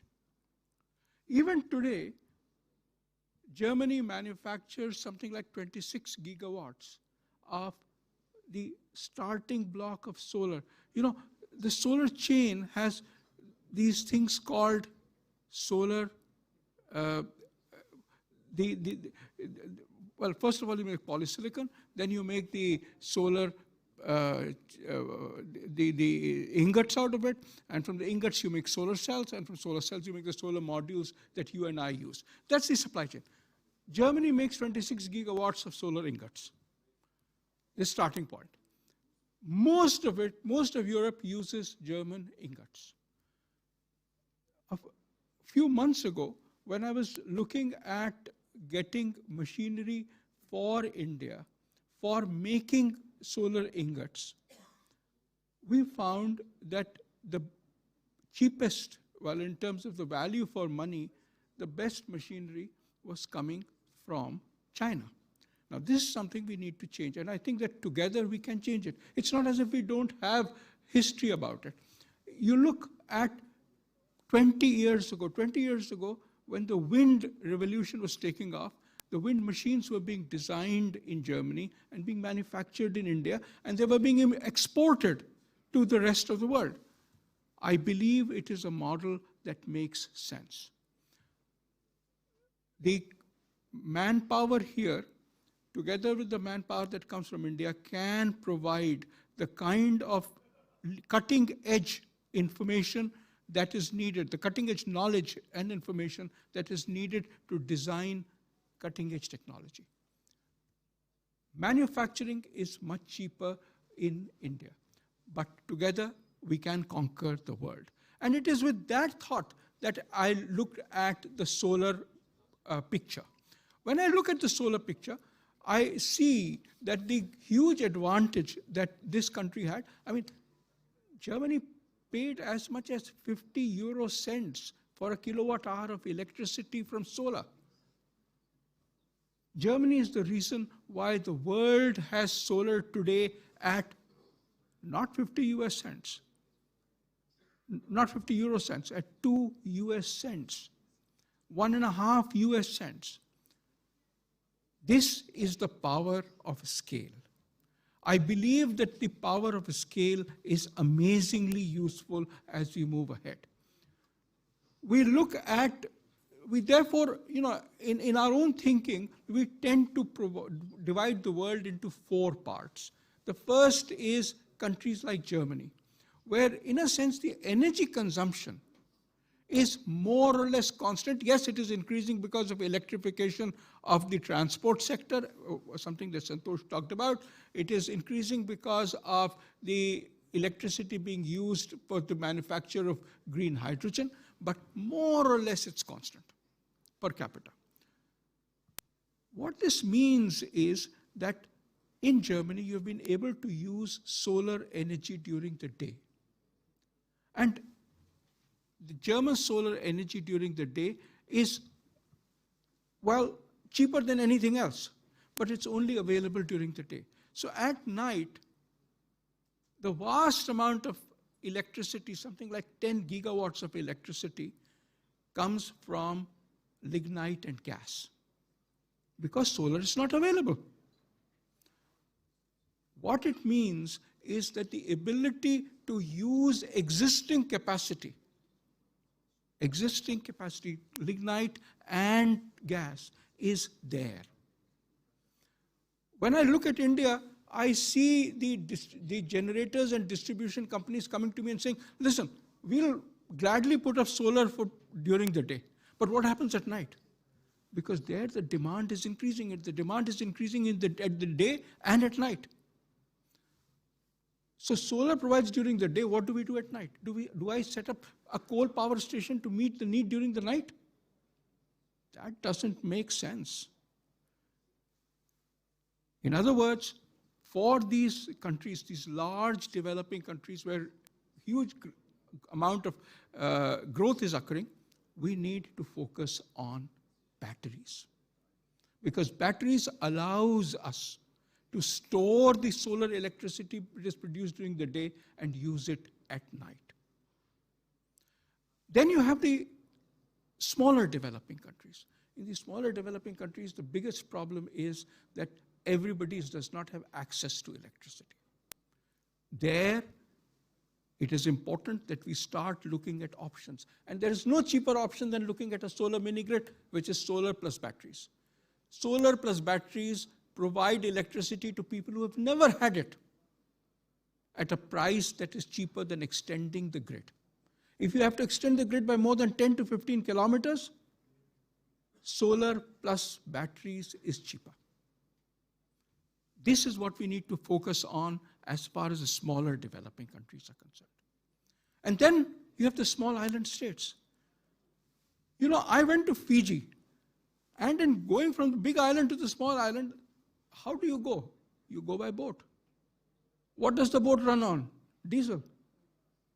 Where are the electric boats? Where are the solar boats? They aren't there.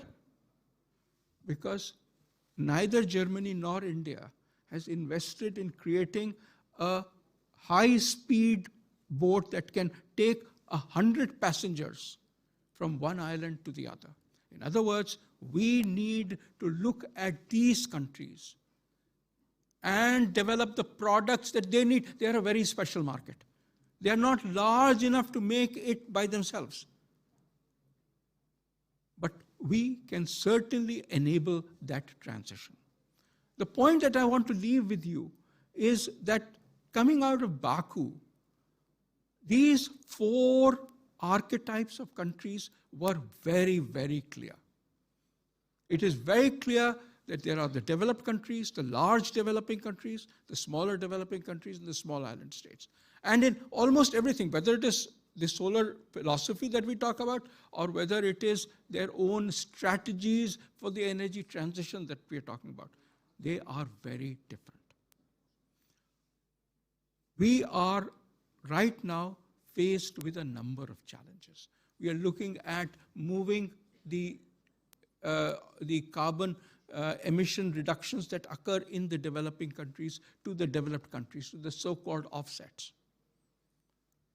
I would argue that instead of having a general approach of developed and developing, we need to move into these 4 categories and move the kinds of activities which make sense, which move the needle as far as the energy transition is concerned, into the global picture.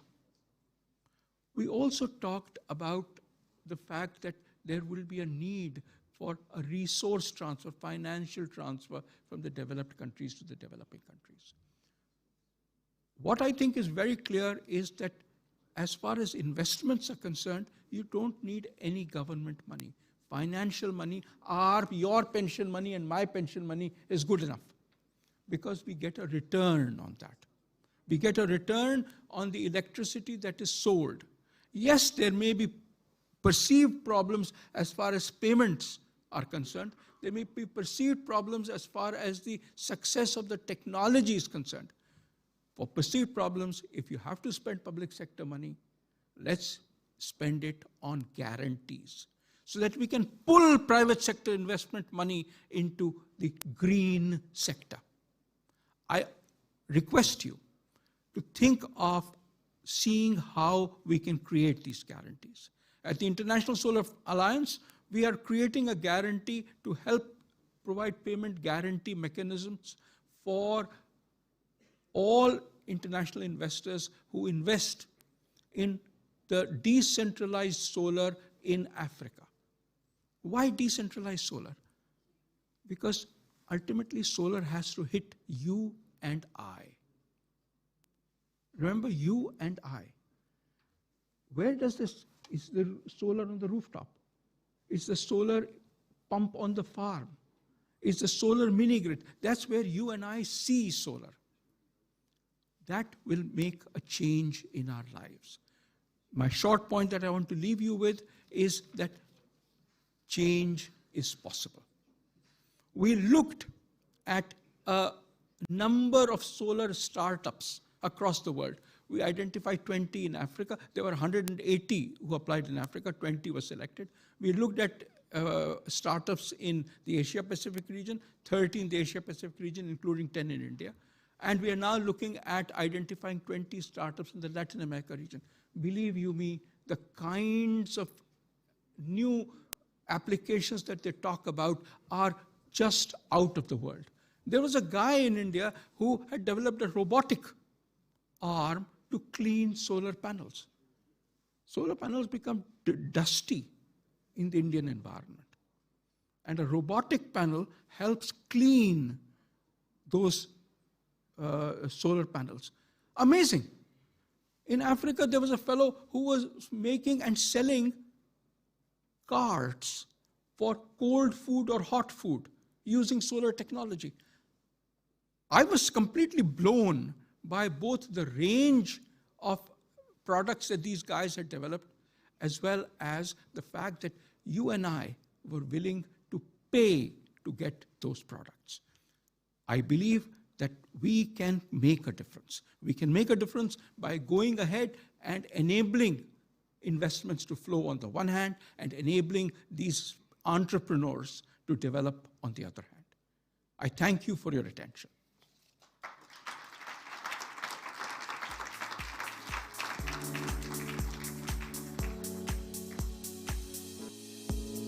Stay on stage, sir. Please stay on stage. We have to do your felicitation.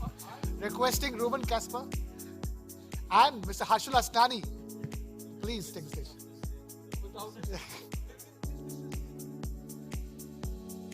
Can we have Mr. Harshul Asnani? Okay, requesting Hemant Sharma ji to please take the stage.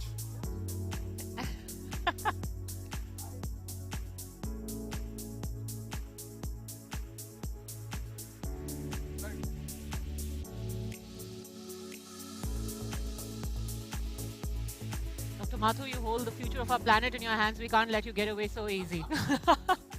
We have to ensure we're in safe hands. Thank you, sir. Thank you, Hemant Sharma ji, for taking the stage. All right, it's time for some more pitch side coaching, Padmaja.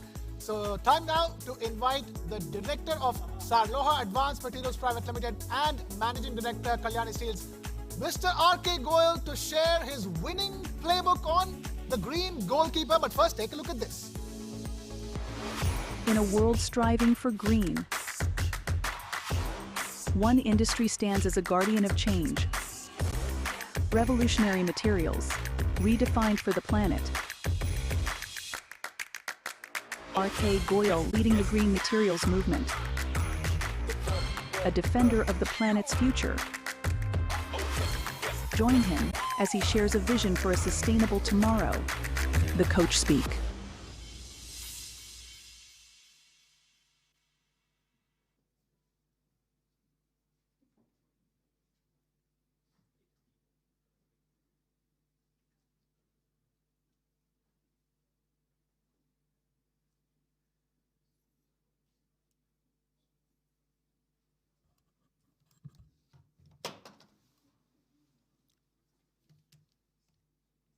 Good afternoon, ladies and gentlemen. First of all, I like to thank TV9 for presenting here a wonderful fusion of politics, industry, sustainability, media, and it's a place where you can find almost everything. I've made presentations in several conferences.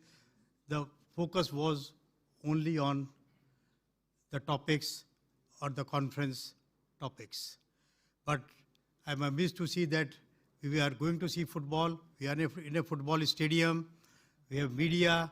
We have best of the politicians from India, best of the speeches about the country's growth plans, and a huge relationship development, uplift in relationship between India and Germany. Thank you once again. Let me now make my presentation. Now, from the human-induced warming reached approximately 1 degree centigrade above pre-industrial level till 2017. And it is expected to go to 1.5 degrees centigrade by 2040. You have already seen the way environment is behaving, the way glaciers are melting, so on and so forth. And if we all collectively do not do something substantial, then we are in for a much, much larger problem. By 2040, we will already be at 1.5 degrees centigrade, and while the global targets are 1.5 degrees centigrade by end of this century. So something substantial is required to be done, and in COP, all of us have made various commitments and need to follow that. It is not only for the nations who have committed about it. It is about all individual companies who have to make commitment and who have to do their bit so that in totality we are able to achieve these goals. Now when we come to India, last year we produced around 141 million ton of steel and we generated around 358 million ton of CO2. Like typically in India, we are generating 2.5 ton of CO2 per ton of crude steel production, while global average is around 1.91. Global average is 7% of total CO2 emissions in the country are from steel sector, while in India it is 12%. So we need to do much, much more, and we find there is a huge potential to do much larger things in India as we are blessed with so many positives.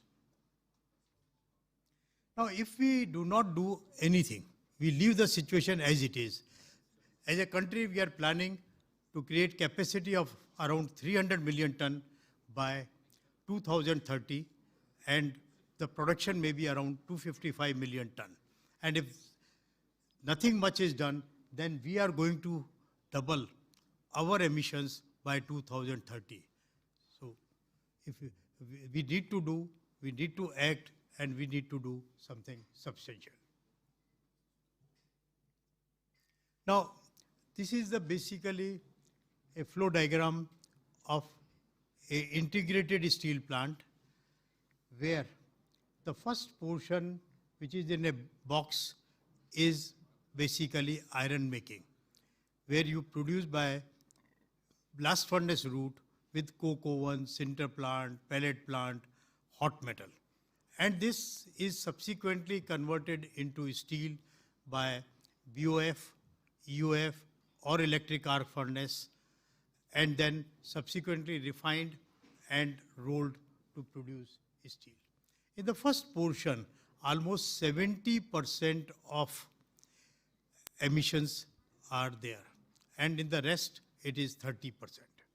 So what we did, that we first attacked the 30%, which we believe is a low-hanging fruit.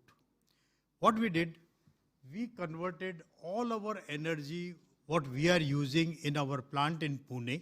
We have two steel plants, one in Pune, which is based on electric arc furnace. Other plant is an integrated steel plant in Hospet, Karnataka, which is an iron ore bowl. So we changed 100% of our RE energy to RE energy from thermal energy. We eliminated 100% of fossil fuels which we are using in our plant and converted them to either RE-based operations or biofuel. And in the process, we could reduce our carbon footprint substantially. Like to begin with, it came down to around 190 kg in scope 1 and 2 per ton of crude steel. But even by subsequent improvements, it has come to just 105 kgs. And we are in the process of developing it further. And maybe in another few months, we will present you results which I don't think anybody is thinking in the world. Now, typically in an integrated steel plant, there are 4 parts. One is production of renewable energy. Second is green hydrogen production. Third is DRI, using green hydrogen as reductant instead of coke. And fourth is converting into steel, EF, SF, or induction furnace. Now, renewable energy technology, equipments, this part is exceptionally well developed in the country. Like we had set up some 82 megawatt of solar and wind energy plants, which has helped us in taking care of our 100% of RE energy plant.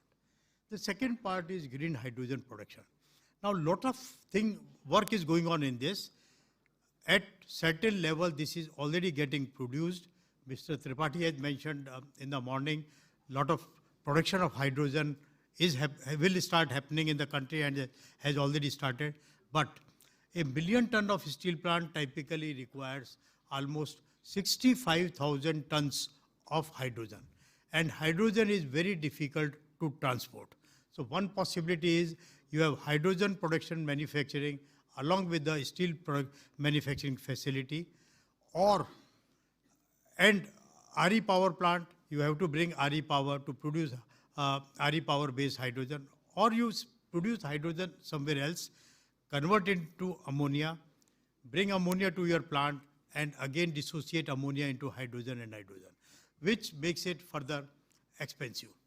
So this need to be really worked in a manner that it becomes cost competitive and you are able to produce at the steel plant site.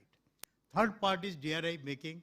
Now basically with natural gas, DRI manufacturing process is very, very well established.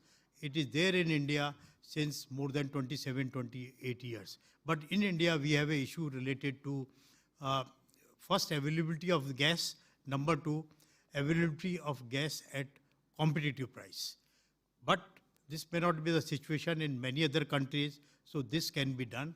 And the technology, this itself can reduce CO2 footprint by almost up to 40-45%.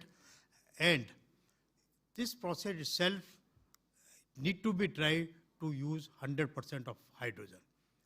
There is already a plant running in Sweden.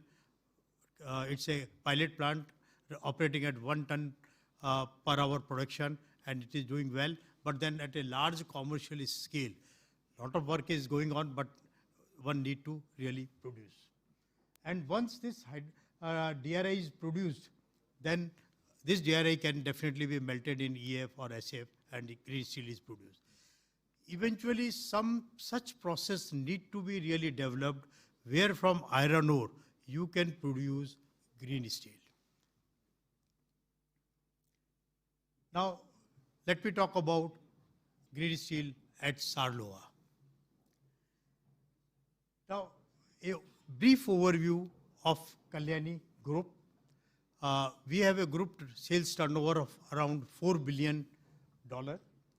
We have manufacturing footprint at 23 locations and quite a few in Europe also. We have market cap of greater than 14 billion and a workforce of more than 12,000 people. We are manufacturing steel for various critical applications which requires steel which is highly clean and with very high level of properties including fatigue strength. We are producing for aerospace, outer space, defense, nuclear, oil and gas, submarine, railways, wind power, automotive. Many of these sectors are new age, which are really helping us in supplying steel to them, to remain in high value added steels, and at the same time, these are the sectors which are looking for green steel, of course, beside automotive. On that, automotive is basically our largest sector. Now, we manufacture steel through electric arc furnace route. We have a capacity to produce 204,000 tons. And this 100% of capacity, we are able to produce green steel. We have started producing since last more than 2 years.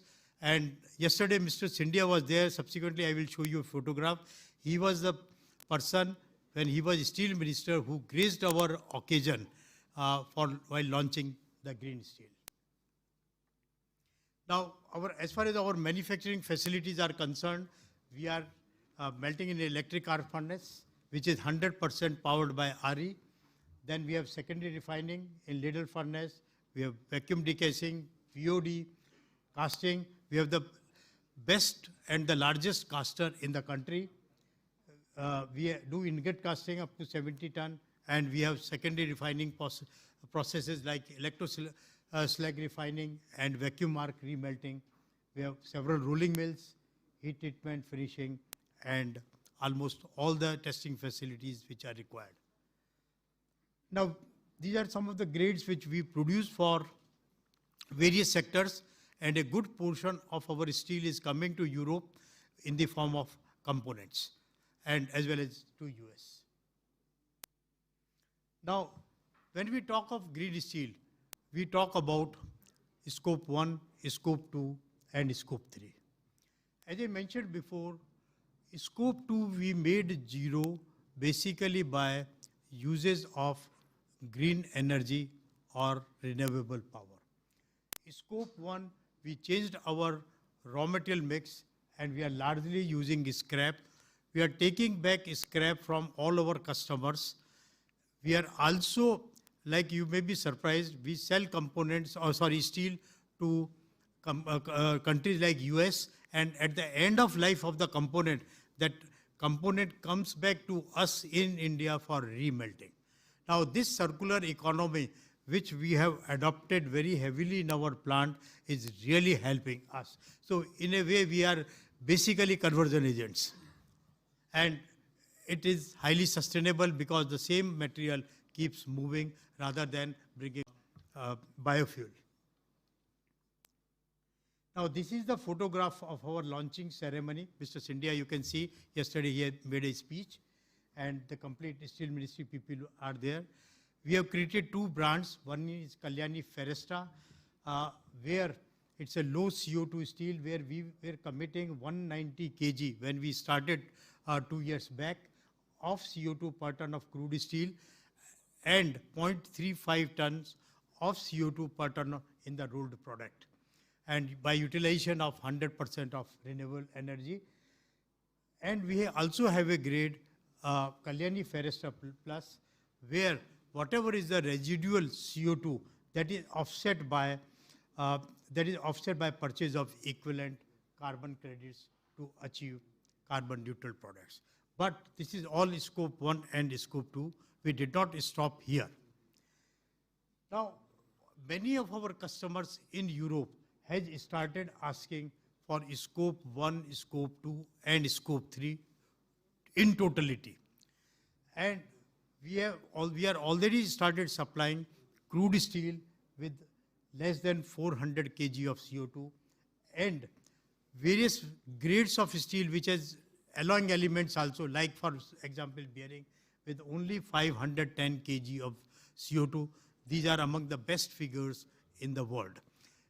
We already have now a tie-up supply arrangement with some German companies, and we are already supplying green steel to companies in Europe.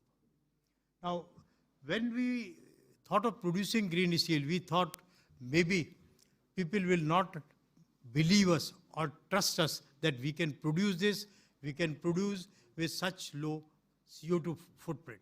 So we hired the best inspection and certification agency, DNV, based in out of Netherlands, and they are the people who are certifying every heat of our production of green steel.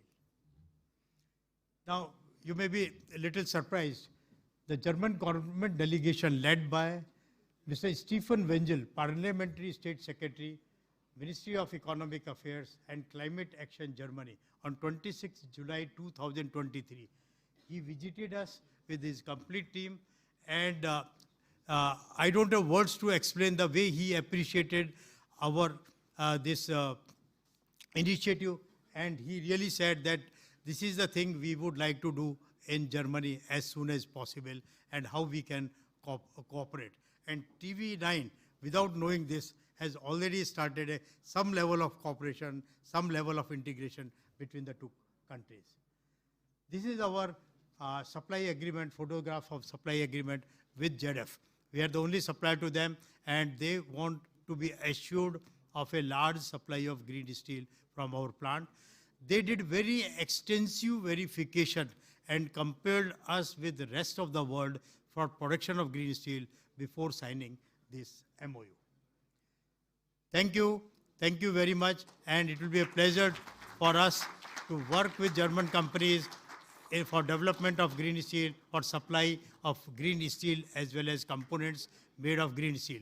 In fact, this is one offering to all our customers that if you are planning to buy, you did not buy subsequently, you are planning to buy steel from us, green steel, then we can support you in producing green components. So whatever is the technology, whatever is the support required, there is no charge for that, and we will support you for doing the same. Thank you very much. Thank you, TV9, once again. Requesting Mr. Goyal to please stay on stage, requesting Barun Das and Roman Casper to please take the stage to felicitate Mr. Goyal.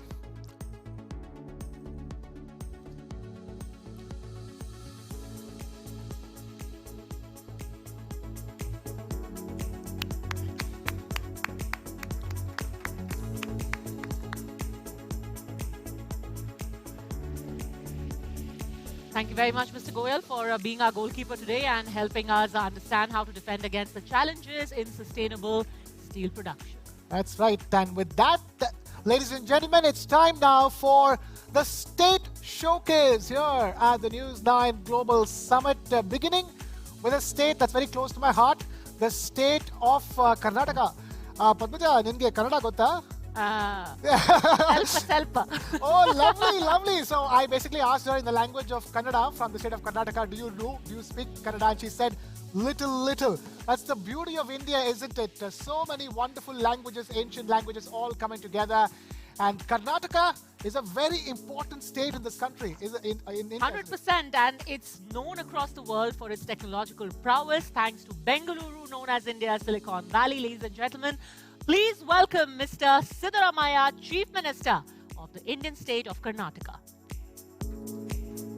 Karnataka and Germany continue to enjoy a strong relationship, especially in areas of trade and FDI. 1,600 plus German companies are operating in India, employing 3 lakh persons. Over 600 German joint ventures are represented in the Indian marketplace. I am also pleased to note that Karnataka is home to nearly 200 German companies like Bosch, Siemens, Carl Zeiss, to name a few. The German state of Bavaria is a sister state to Karnataka. Karnataka is a preferred investment destination since it offers a conducive business environment and several advantages that can help German companies expand their operations in India. The state has a large pool of skilled and educated workforce, particularly in sectors like IT, engineering and manufacturing, which are of interest to many German companies. Karnataka has a well-developed infrastructure, including modern airports, seaports and industrial parks, providing efficient connectivity and logistics support. The state government offers attractive incentives and single-window clearance systems to facilitate foreign investments, reducing bureaucratic hurdles. Bengaluru, the state capital, is a global hub for technology and innovation, hosting 400 plus R&D centers. German companies can leverage this vibrant ecosystem to drive innovation, collaborate with local partners and tap into the growing Indian market. By capitalizing on Karnataka's strengths, such as its investor-friendly policies, world-class infrastructure and skilled workforce, German companies can successfully expand their operations in India and tap into the country's vast market potential. We also continue to emphasize that we are a policy-driven state and hence deliver continuity in our promises to investors. We would like to partner with German companies and lead the path of sustainable growth and development together. We are also happy to note that Germany was an esteemed country partner for the state's flagship Global Investors Meet, Invest Karnataka 2022. The state would be keen to have Germany once again as a country partner for Invest Karnataka 2025, which is set to happen from 11th February, 14th February 2025. Heartfelt appreciation to News9 and TV9 Network for organizing the leaders of Global Bharat Global Summit from November 21 to 23, 2024. This summit stands as a testament to India's role as a global leader and an incubator of transformative ideas.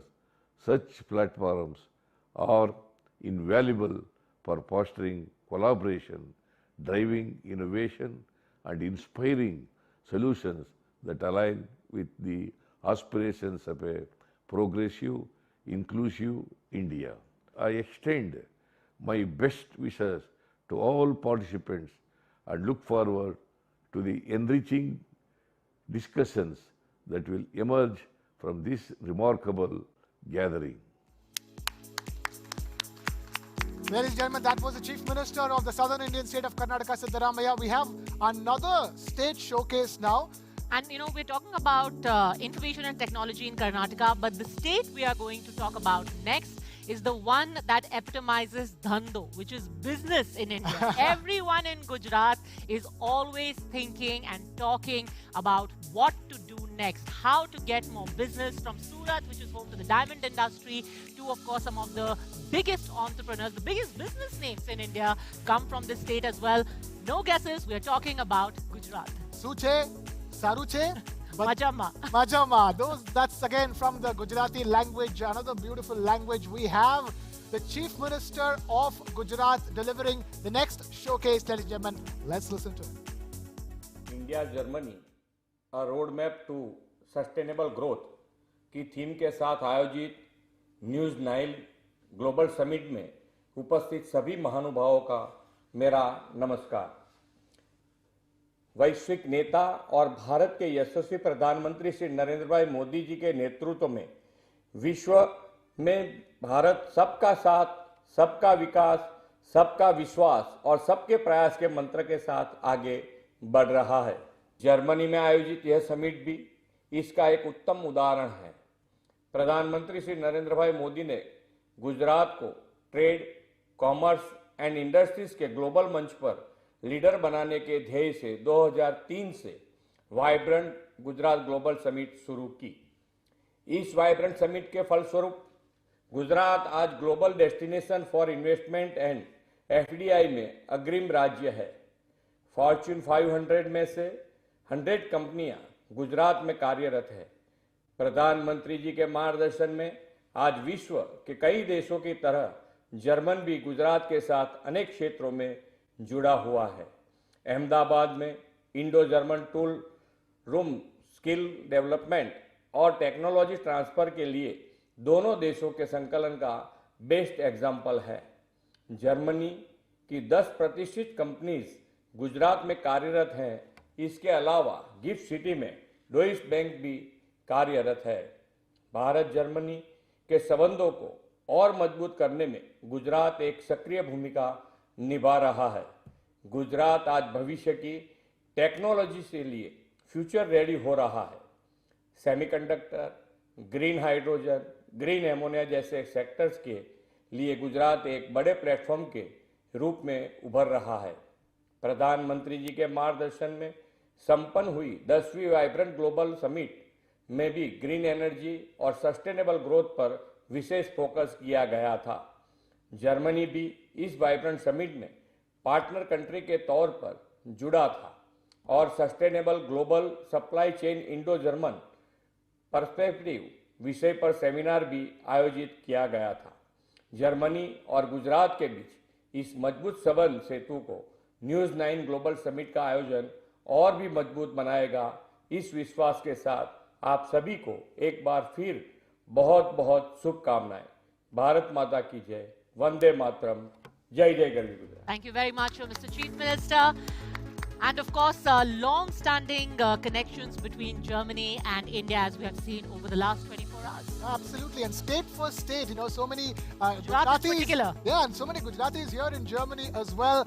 But I'm afraid it is time right now for a lunch interval. But bear in mind, we have a very packed schedule. We have the Minister President of Baden-Württemberg, Mr. Winfried Kretschmann, set to deliver his address. We have Prime Minister Modi's address. We are very, very crunched for time. We cannot afford to waste even a single moment. And that's the reason why I'm requesting all of you to please assemble back here at 1:40 so that we can carry on with the proceedings for the day. The Golden Ball address to the Minister President of Baden-Württemberg. All of that set to happen. Requesting all of you to take that lunch break now and be back here in the hall at 1:40, not a minute later. For now, thank you, ladies and gentlemen.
Steel has become the backbone of today's modern economy.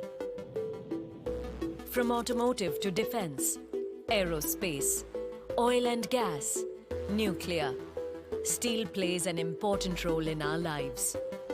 But while steel is a solution, it's also a source of pollution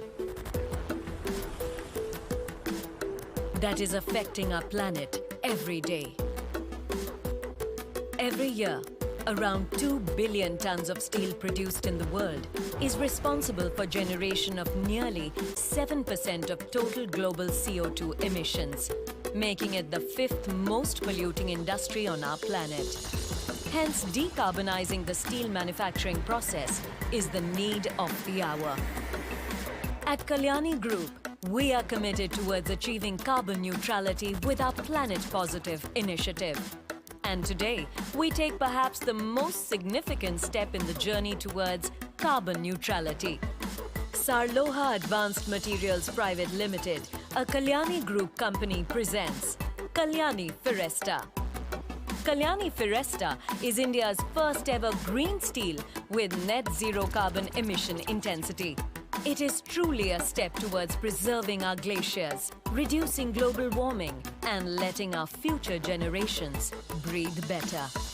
To reduce our carbon footprints, Sarloha uses many low to zero CO2 emission intensive processes, such as increasing recycled scrap material while reducing pig iron and DRI, replacing furnace oil with an environmentally friendly biodiesel, electrifying various furnaces used for steel production, and continuously enhancing our energy efficiency. Manufacturing process of Kalyani Feresta is powered by 100% of renewable energy sources, be it automotive, nuclear, defense, aerospace, engineering, tool and die, or oil and gas. Kalyani Feresta can help to keep our planet green and clean. When you choose Kalyani Feresta, you reduce your carbon footprints and help in the conservation of natural resources. And most importantly, choosing Kalyani Feresta is your way of gifting a greener and cleaner planet to the future generations. The earth is beautiful. With Kalyani Feresta, let's ensure it stays that way. Kalyani Feresta, steel for a greener planet.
The beauty of Mother Nature is cherished by one and all. Yesterday, today, and tomorrow. Here, there, and everywhere. To preserve this beauty, collective efforts are required to reduce carbon emissions. We are contributing our bit by changing the way we make steel. Kalyani Feresta, steel for a greener planet.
ये है देश का #1 news network और आप देख रहे हैं TV9 Bharatvarsh. फिक्र आपकी, परवाह देश की। The beauty of Mother Nature is cherished by one and all. Yesterday, today, and tomorrow. Here, there, and everywhere. To preserve this beauty, collective efforts are required to reduce carbon emissions. We are contributing our bit by changing the way we make steel. Kalyani Feresta, steel for a greener planet. Let the games begin. Do we have lifelines? ये मैं भी कर सकती हूँ. Bring it on. You will love it.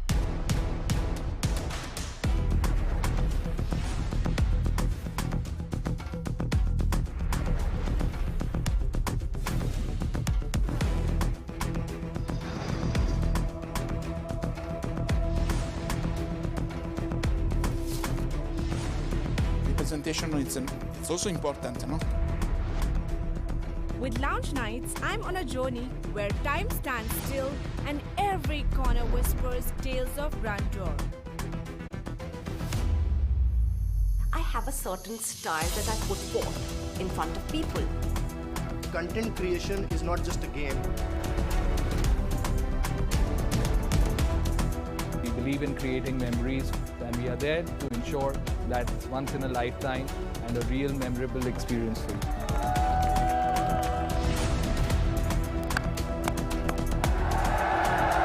Punjab के शेर में एक फाइटिंग स्पिरिट है। क्रिकेट तो ब्लड में है। On connoisseur conversations, spin the wheel, move your counter, take up a task, depending on your luck. You talk of Indian cuisine and you think of kebabs. And you think of Indian kebabs and you think of gur tikka masala. There is art, there is culture. Honestly, I'm in love with this place. I'm Natansha Volna and I travel for a living. Ladies and gentlemen, boys and girls, put on your aprons and grab your popcorn. I'm Chef Kunal Kapoor और हाँ, मैं हूँ फिल्मी. I'm excited to bring you the most masala-dar cuisine inspired by our favorite chatpati Bollywood movies. ये दिल्ली है मेरे यार, बस इश्क मोहब्बत और प्यार.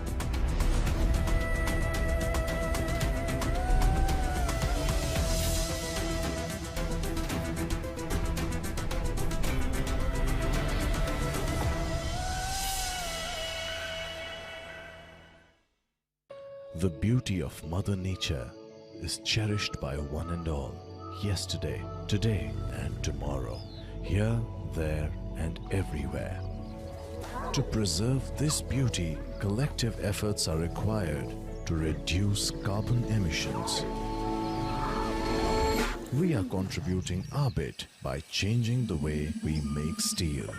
Kalyani Foresta, steel for a greener planet. In Stuttgart, where vision meets momentum, visionaries and game changers converge. The News9 Global Summit, where ideas shape tomorrow. Driving this momentum, a leader transforming pathways, building a modern rail network for tomorrow, empowering India's digital revolution, connecting 1 billion voices, charting a roadmap for India and Germany, bridging industries, nations and possibilities. Ministerial address.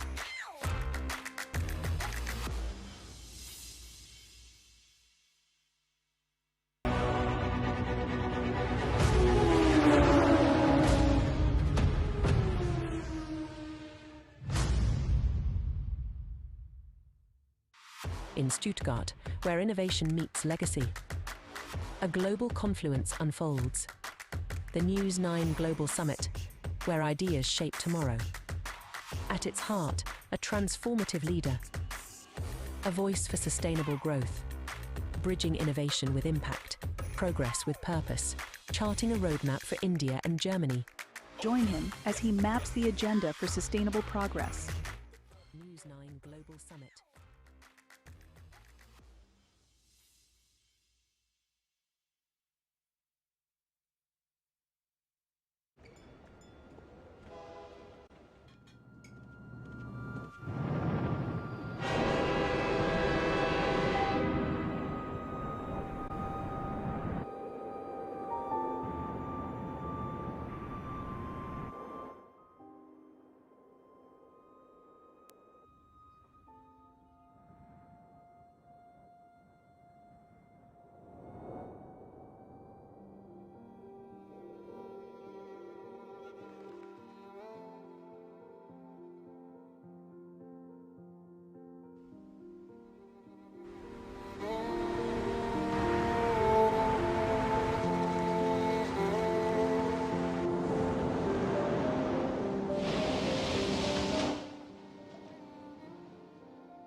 Hört man mich, wenn ich das Mikro anmache? Super, sehr gut, sehr gut. Darf ich nochmal die andere Konsole testen?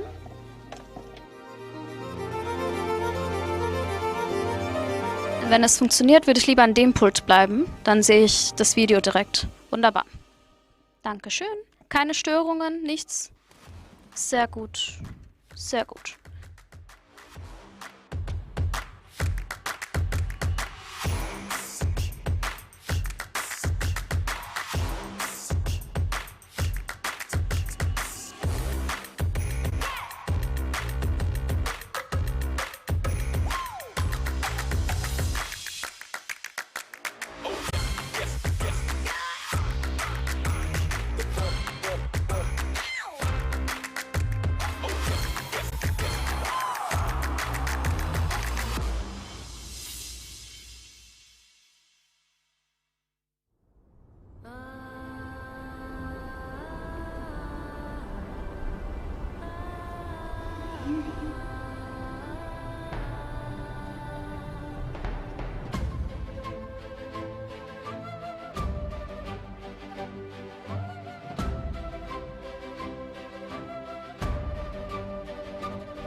This is wild Karnataka.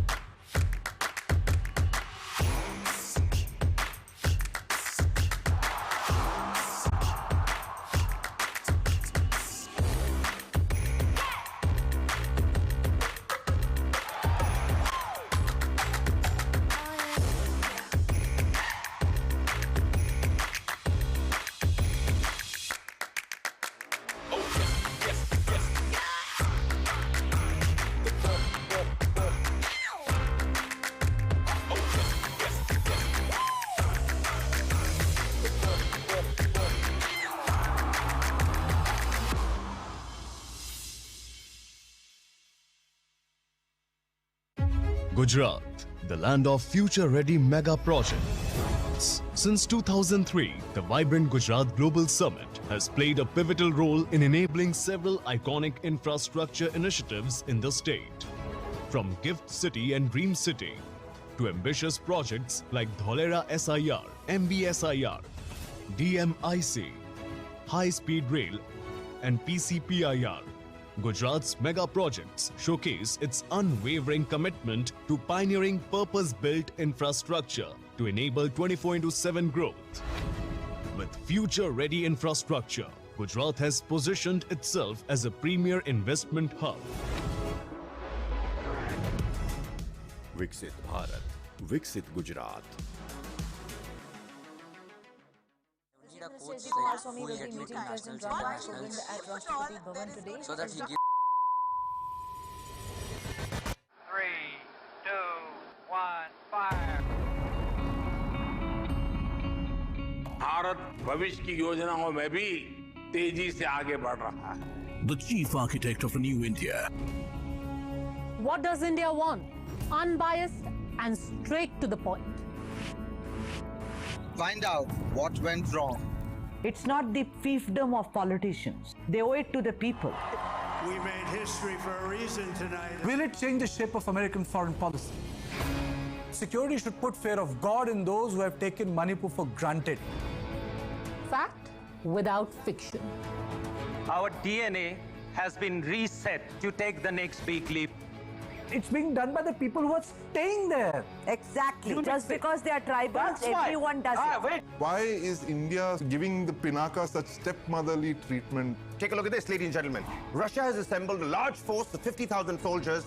We want diplomacy and not weapons. For India, expects Canada is back. Try and look at the sources. And it also sends a message. We have reached the first village of India. We have made content out of news. I would not call it a change. I would call it metamorphosis.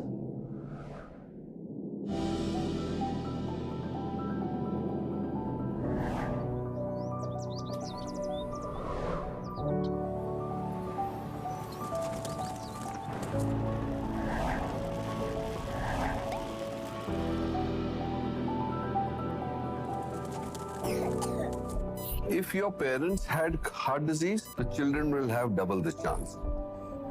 I, as a Nepali, could thrive in India. They are spiritually connected with the Indian subcontinent. Kids want to see sixes hit, things happen rapidly. To be able to spend time with people who were almost like family. Is where all the legends are. Large sums of wealth are taken from the defeated city by force at the point of abandonment.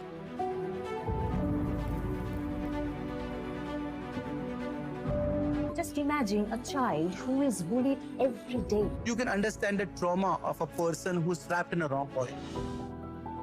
I am Deep Kalra. Sakshi Vij, Prashant Tandon, Deep Bajaj. Kanika Tekriwar. Pramod Bhasi. And this is my art of winning. This is your time. You will make it for us. A winner is first born in their mind. We all deserve what we get. I enjoyed conversations like this. It was a very knowledgeable conversation. This is a very new format. Question and answer. It was most certainly a duologue, not just a dialogue. I hope you all like it too.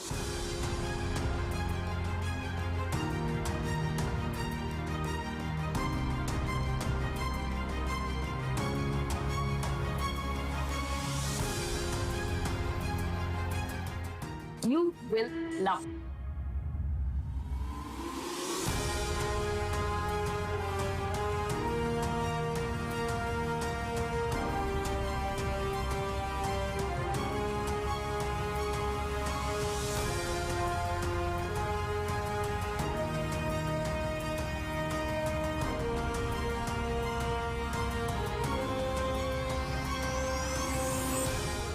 There is a reasonably good chance for India to emerge as a Vishwa Guru. Reforms that it has carried out will pay it rich dividend in the coming years.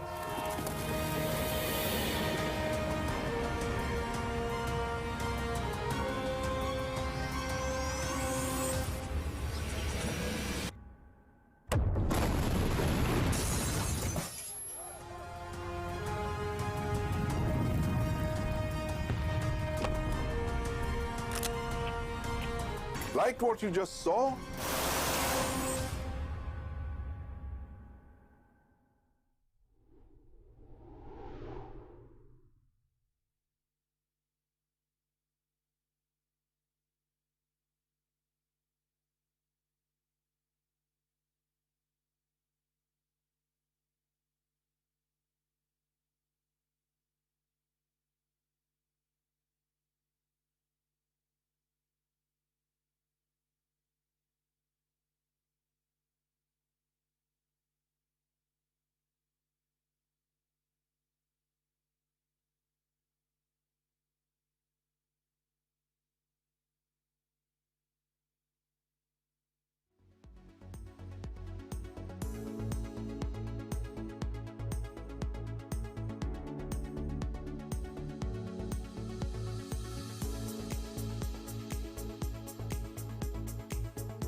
India holds the key to this dilemma. Germany is open for skilled workers.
All right, we'll be beginning in just a few minutes from now, requesting all of you, ladies and gentlemen, to please start settling down and taking your seats. We'll be beginning in just a few minutes from now. I have a packed schedule ahead of us post-lunch. So requesting all of you to please start taking your seats and start settling down. Request all your friends outside to start coming in as well. We will be beginning in just a few minutes' time from now.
All right, we are going to begin in just 1 minute's time from now. 1 minute is all we've got for everybody to please settle down and take your seats. Those walking in, request all of them to please walk in fast and start taking your seats. We are beginning in 1 minute, ladies and gentlemen.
All right, welcome back, ladies and gentlemen. Now we're going to talk about something that has been a success story in India, something very close to people's hearts. A decade of Make in India, one of the Indian government's most ambitious initiatives. Absolutely. One of the most ambitious and one of the most important as far as the future of India and the world is concerned.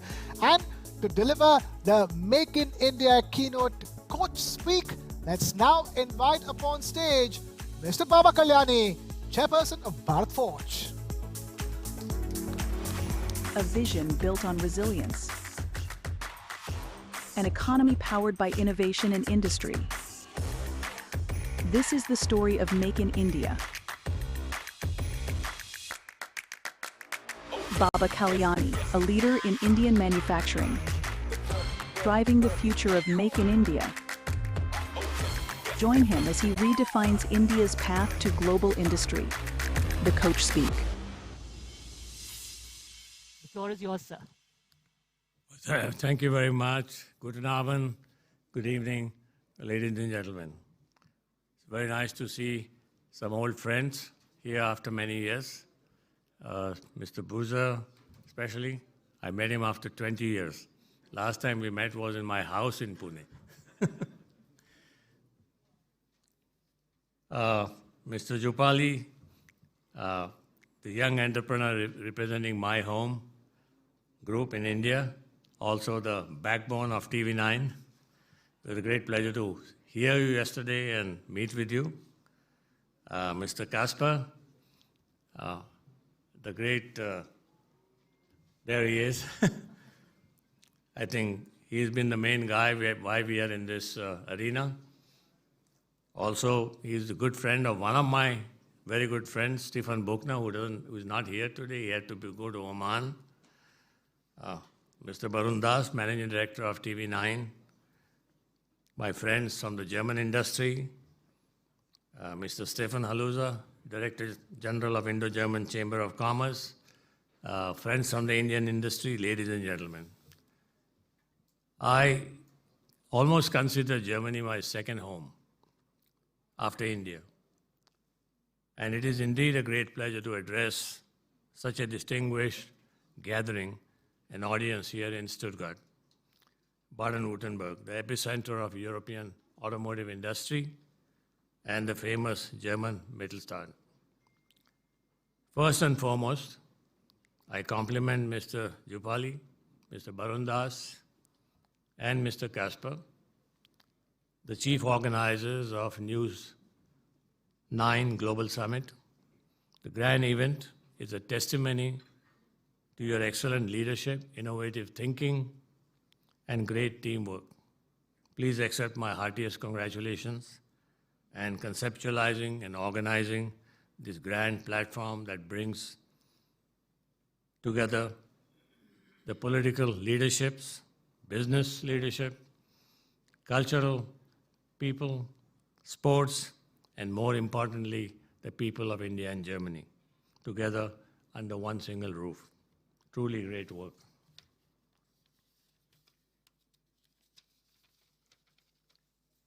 Exactly a month ago, 21st, 22nd October, we marked 20 years of my company, Bharatvarsh's footprints here in Germany. It was in 2004 that we had acquired a small business in Ennepetal that was known by the name of Carl Dan Peddinghaus. That was the name of the founder at that time, a very distinguished engineer who had formed this forging company near Düsseldorf. That was followed by another acquisition called Aluminum Technique in Dresden. And eventually this marked the paradigm shift in our company's quest for supplying and being a solutions development partner to who's who of the European automotive industry. For an Indian company, 20 years ago, this was not easy. We were entering uncharted territory. I don't think any German automotive executive ever believed that an Indian company coming out of Pune can supply, let's say, critical automotive components 20 years ago. today it's a different story altogether. And hopefully tomorrow it'll be another story where we may even do even better things and greater things. Today, 250,000 Indians reside in Germany. Back then, there were only about 25,000. Today, you have restaurants serving Indian cuisine in every major German city. Back then, there weren't any. Most Indians who come here, by the way, don't miss Indian cuisine. They enjoy European food. But we also have a large population of vegetarians who like their curry. Germany in 2004 was the third largest economy in the world. India was not even listed in the top 10. So when we took charge of these operations, there was a lot of skepticism within the management and the workforce. CDP's workforce in Ennepetal was roughly about 550, 600 people. And the skepticism was, here's an Indian guy coming from India. He's going to take our technology, take it to India, take our jobs, and run this company down. And we knew if we had to succeed in the heartland of German manufacturing, and the Ruhr region is the heartland of German manufacturing, at least in the metal area, and like Stuttgart is in the automotive area. We had to first gain the trust of our employees, create a collective new vision together, and chart the way forward to grow the business and win the confidence of our customers. But ladies and gentlemen, within 100 days from the day we acquired this business, one of my good friends, and then who was the director of sales and marketing, his name was Michael Kaspersky, he long retired,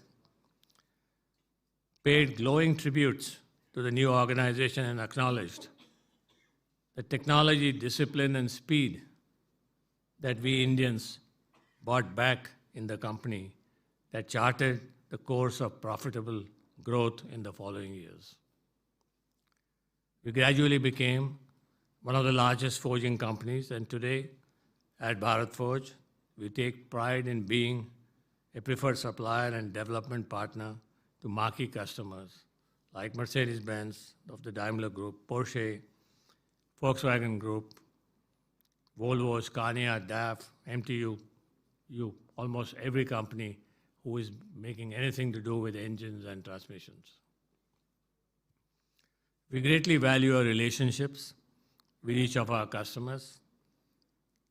Mr. Berzer from Mercedes-Benz is here, as I said, and I must take this opportunity to convey our sincere gratitude to the continued support, patronage, and guidance that we have received from the Daimler Group.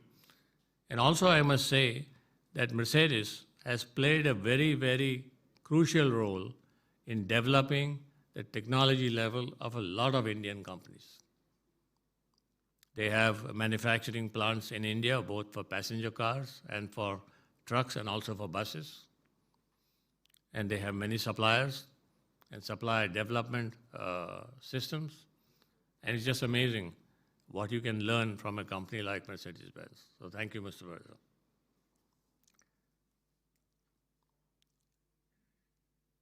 Ladies and gentlemen, what I just narrated, our company's experience in Germany and with German automotive majors, is a small speck in the larger strategic partnership between our two vibrant democracies. But yes, if there is a will and a determination to collaborate, the German-India collaboration can make a great positive impact to global business, the economy, and world societies at large. Ladies and gentlemen, we all are amidst a very rapidly evolving world with many unknowns and many known unknowns, making already a VUCA world even more complex and incomprehensible. The many flashpoints that are cropping up on the planet today are indicative of the end of a multilateral, rule-based global order, redefining the existing alignments, trade links, and thereby signaling a major transition in the globalization era, if not the end of it. Against this backdrop, such a dynamic and VUCA environment, the world is witnessing 4-5 major transitions that each of our businesses, no matter which part of the planet you are, must account for.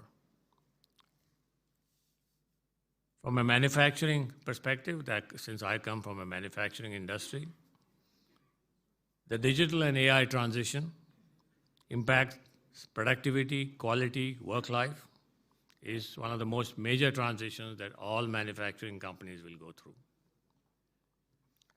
The energy transition impacting sustainability, to my mind, is a must if we need to save the planet.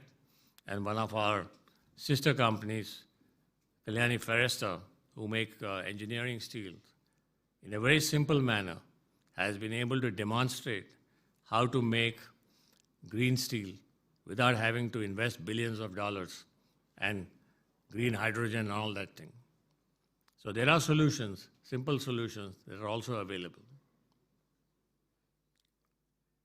The bioengineering or the genetic engineering transition, which is going to impact health and food security, especially for populous countries like India and other populous countries in Asia, is going to be extremely important as we go forward, especially in our region. The supply chain transition and the resilience of supply chain, which we are witnessing today, is something that impacts global manufacturing and global trade. And of course, the most important one, which we are now beginning to see come into play very rapidly, is the whole human resources transition. And I'll talk a little bit about this going forward. I strongly believe that India is very suitably poised and possibly best placed in the world today to adapt and steer these transitions or the mega trends. I've been in the manufacturing business for more than 5 decades, with operations spread across Germany, Sweden, France, the United States, and of course India. Never in the past have I experienced the kind of confidence and positive impression that India as a country is casting at the world stage today. At approximately $4 trillion today, India is the 5th largest economy globally and is believed to accelerate to $30 trillion by 2047. That is the vision of our Honorable Prime Minister, which he calls as Viksit Bharat or Amrit Kal, and that is a vision that almost every Indian shares in his own heart and soul. This is last but not the least, the vibrant startup and technology ecosystem India offers with almost, you heard that yesterday, so I won't repeat the numbers, but we have the 2nd largest startups in the world, 100+ unicorns, each with a value of more than $1 billion have been created.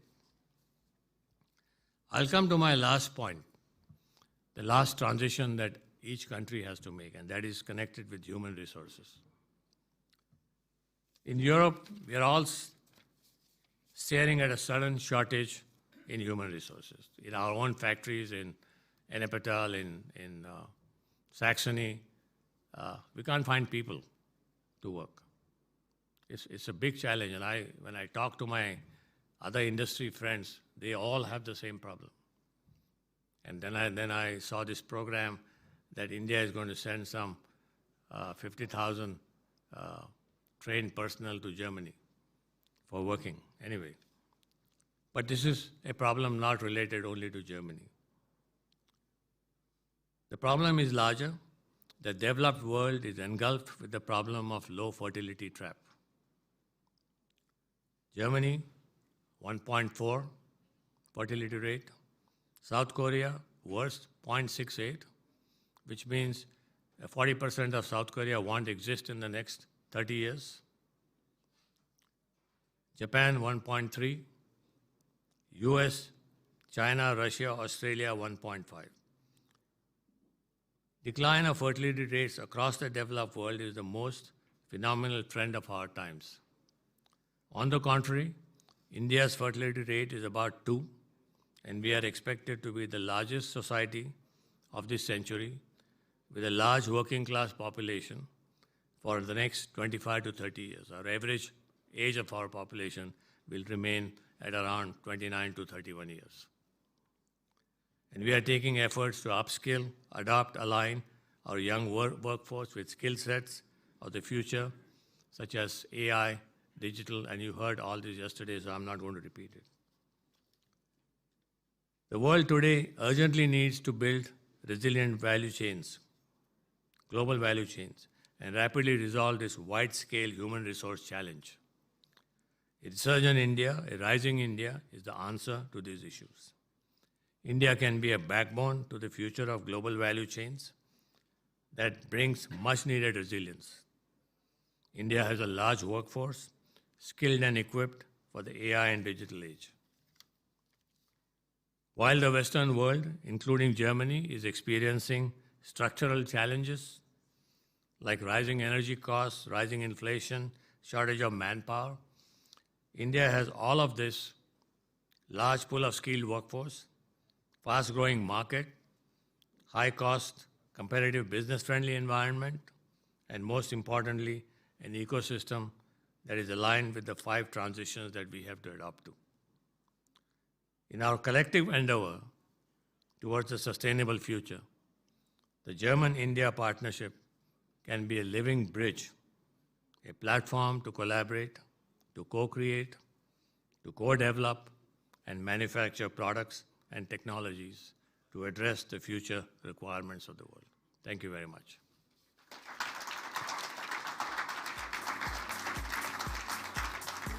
Mr. Kalyani, requesting you to please stay on stage for your felicitation. I'm going to request Mr. Ramu Rao Jupalli, Mr. Varun Das, and Mr. Ruben Kasper to please come on stage to felicitate Mr. Baba Kalyani. Ladies and gentlemen, a big round of applause for Mr. Baba Kalyani.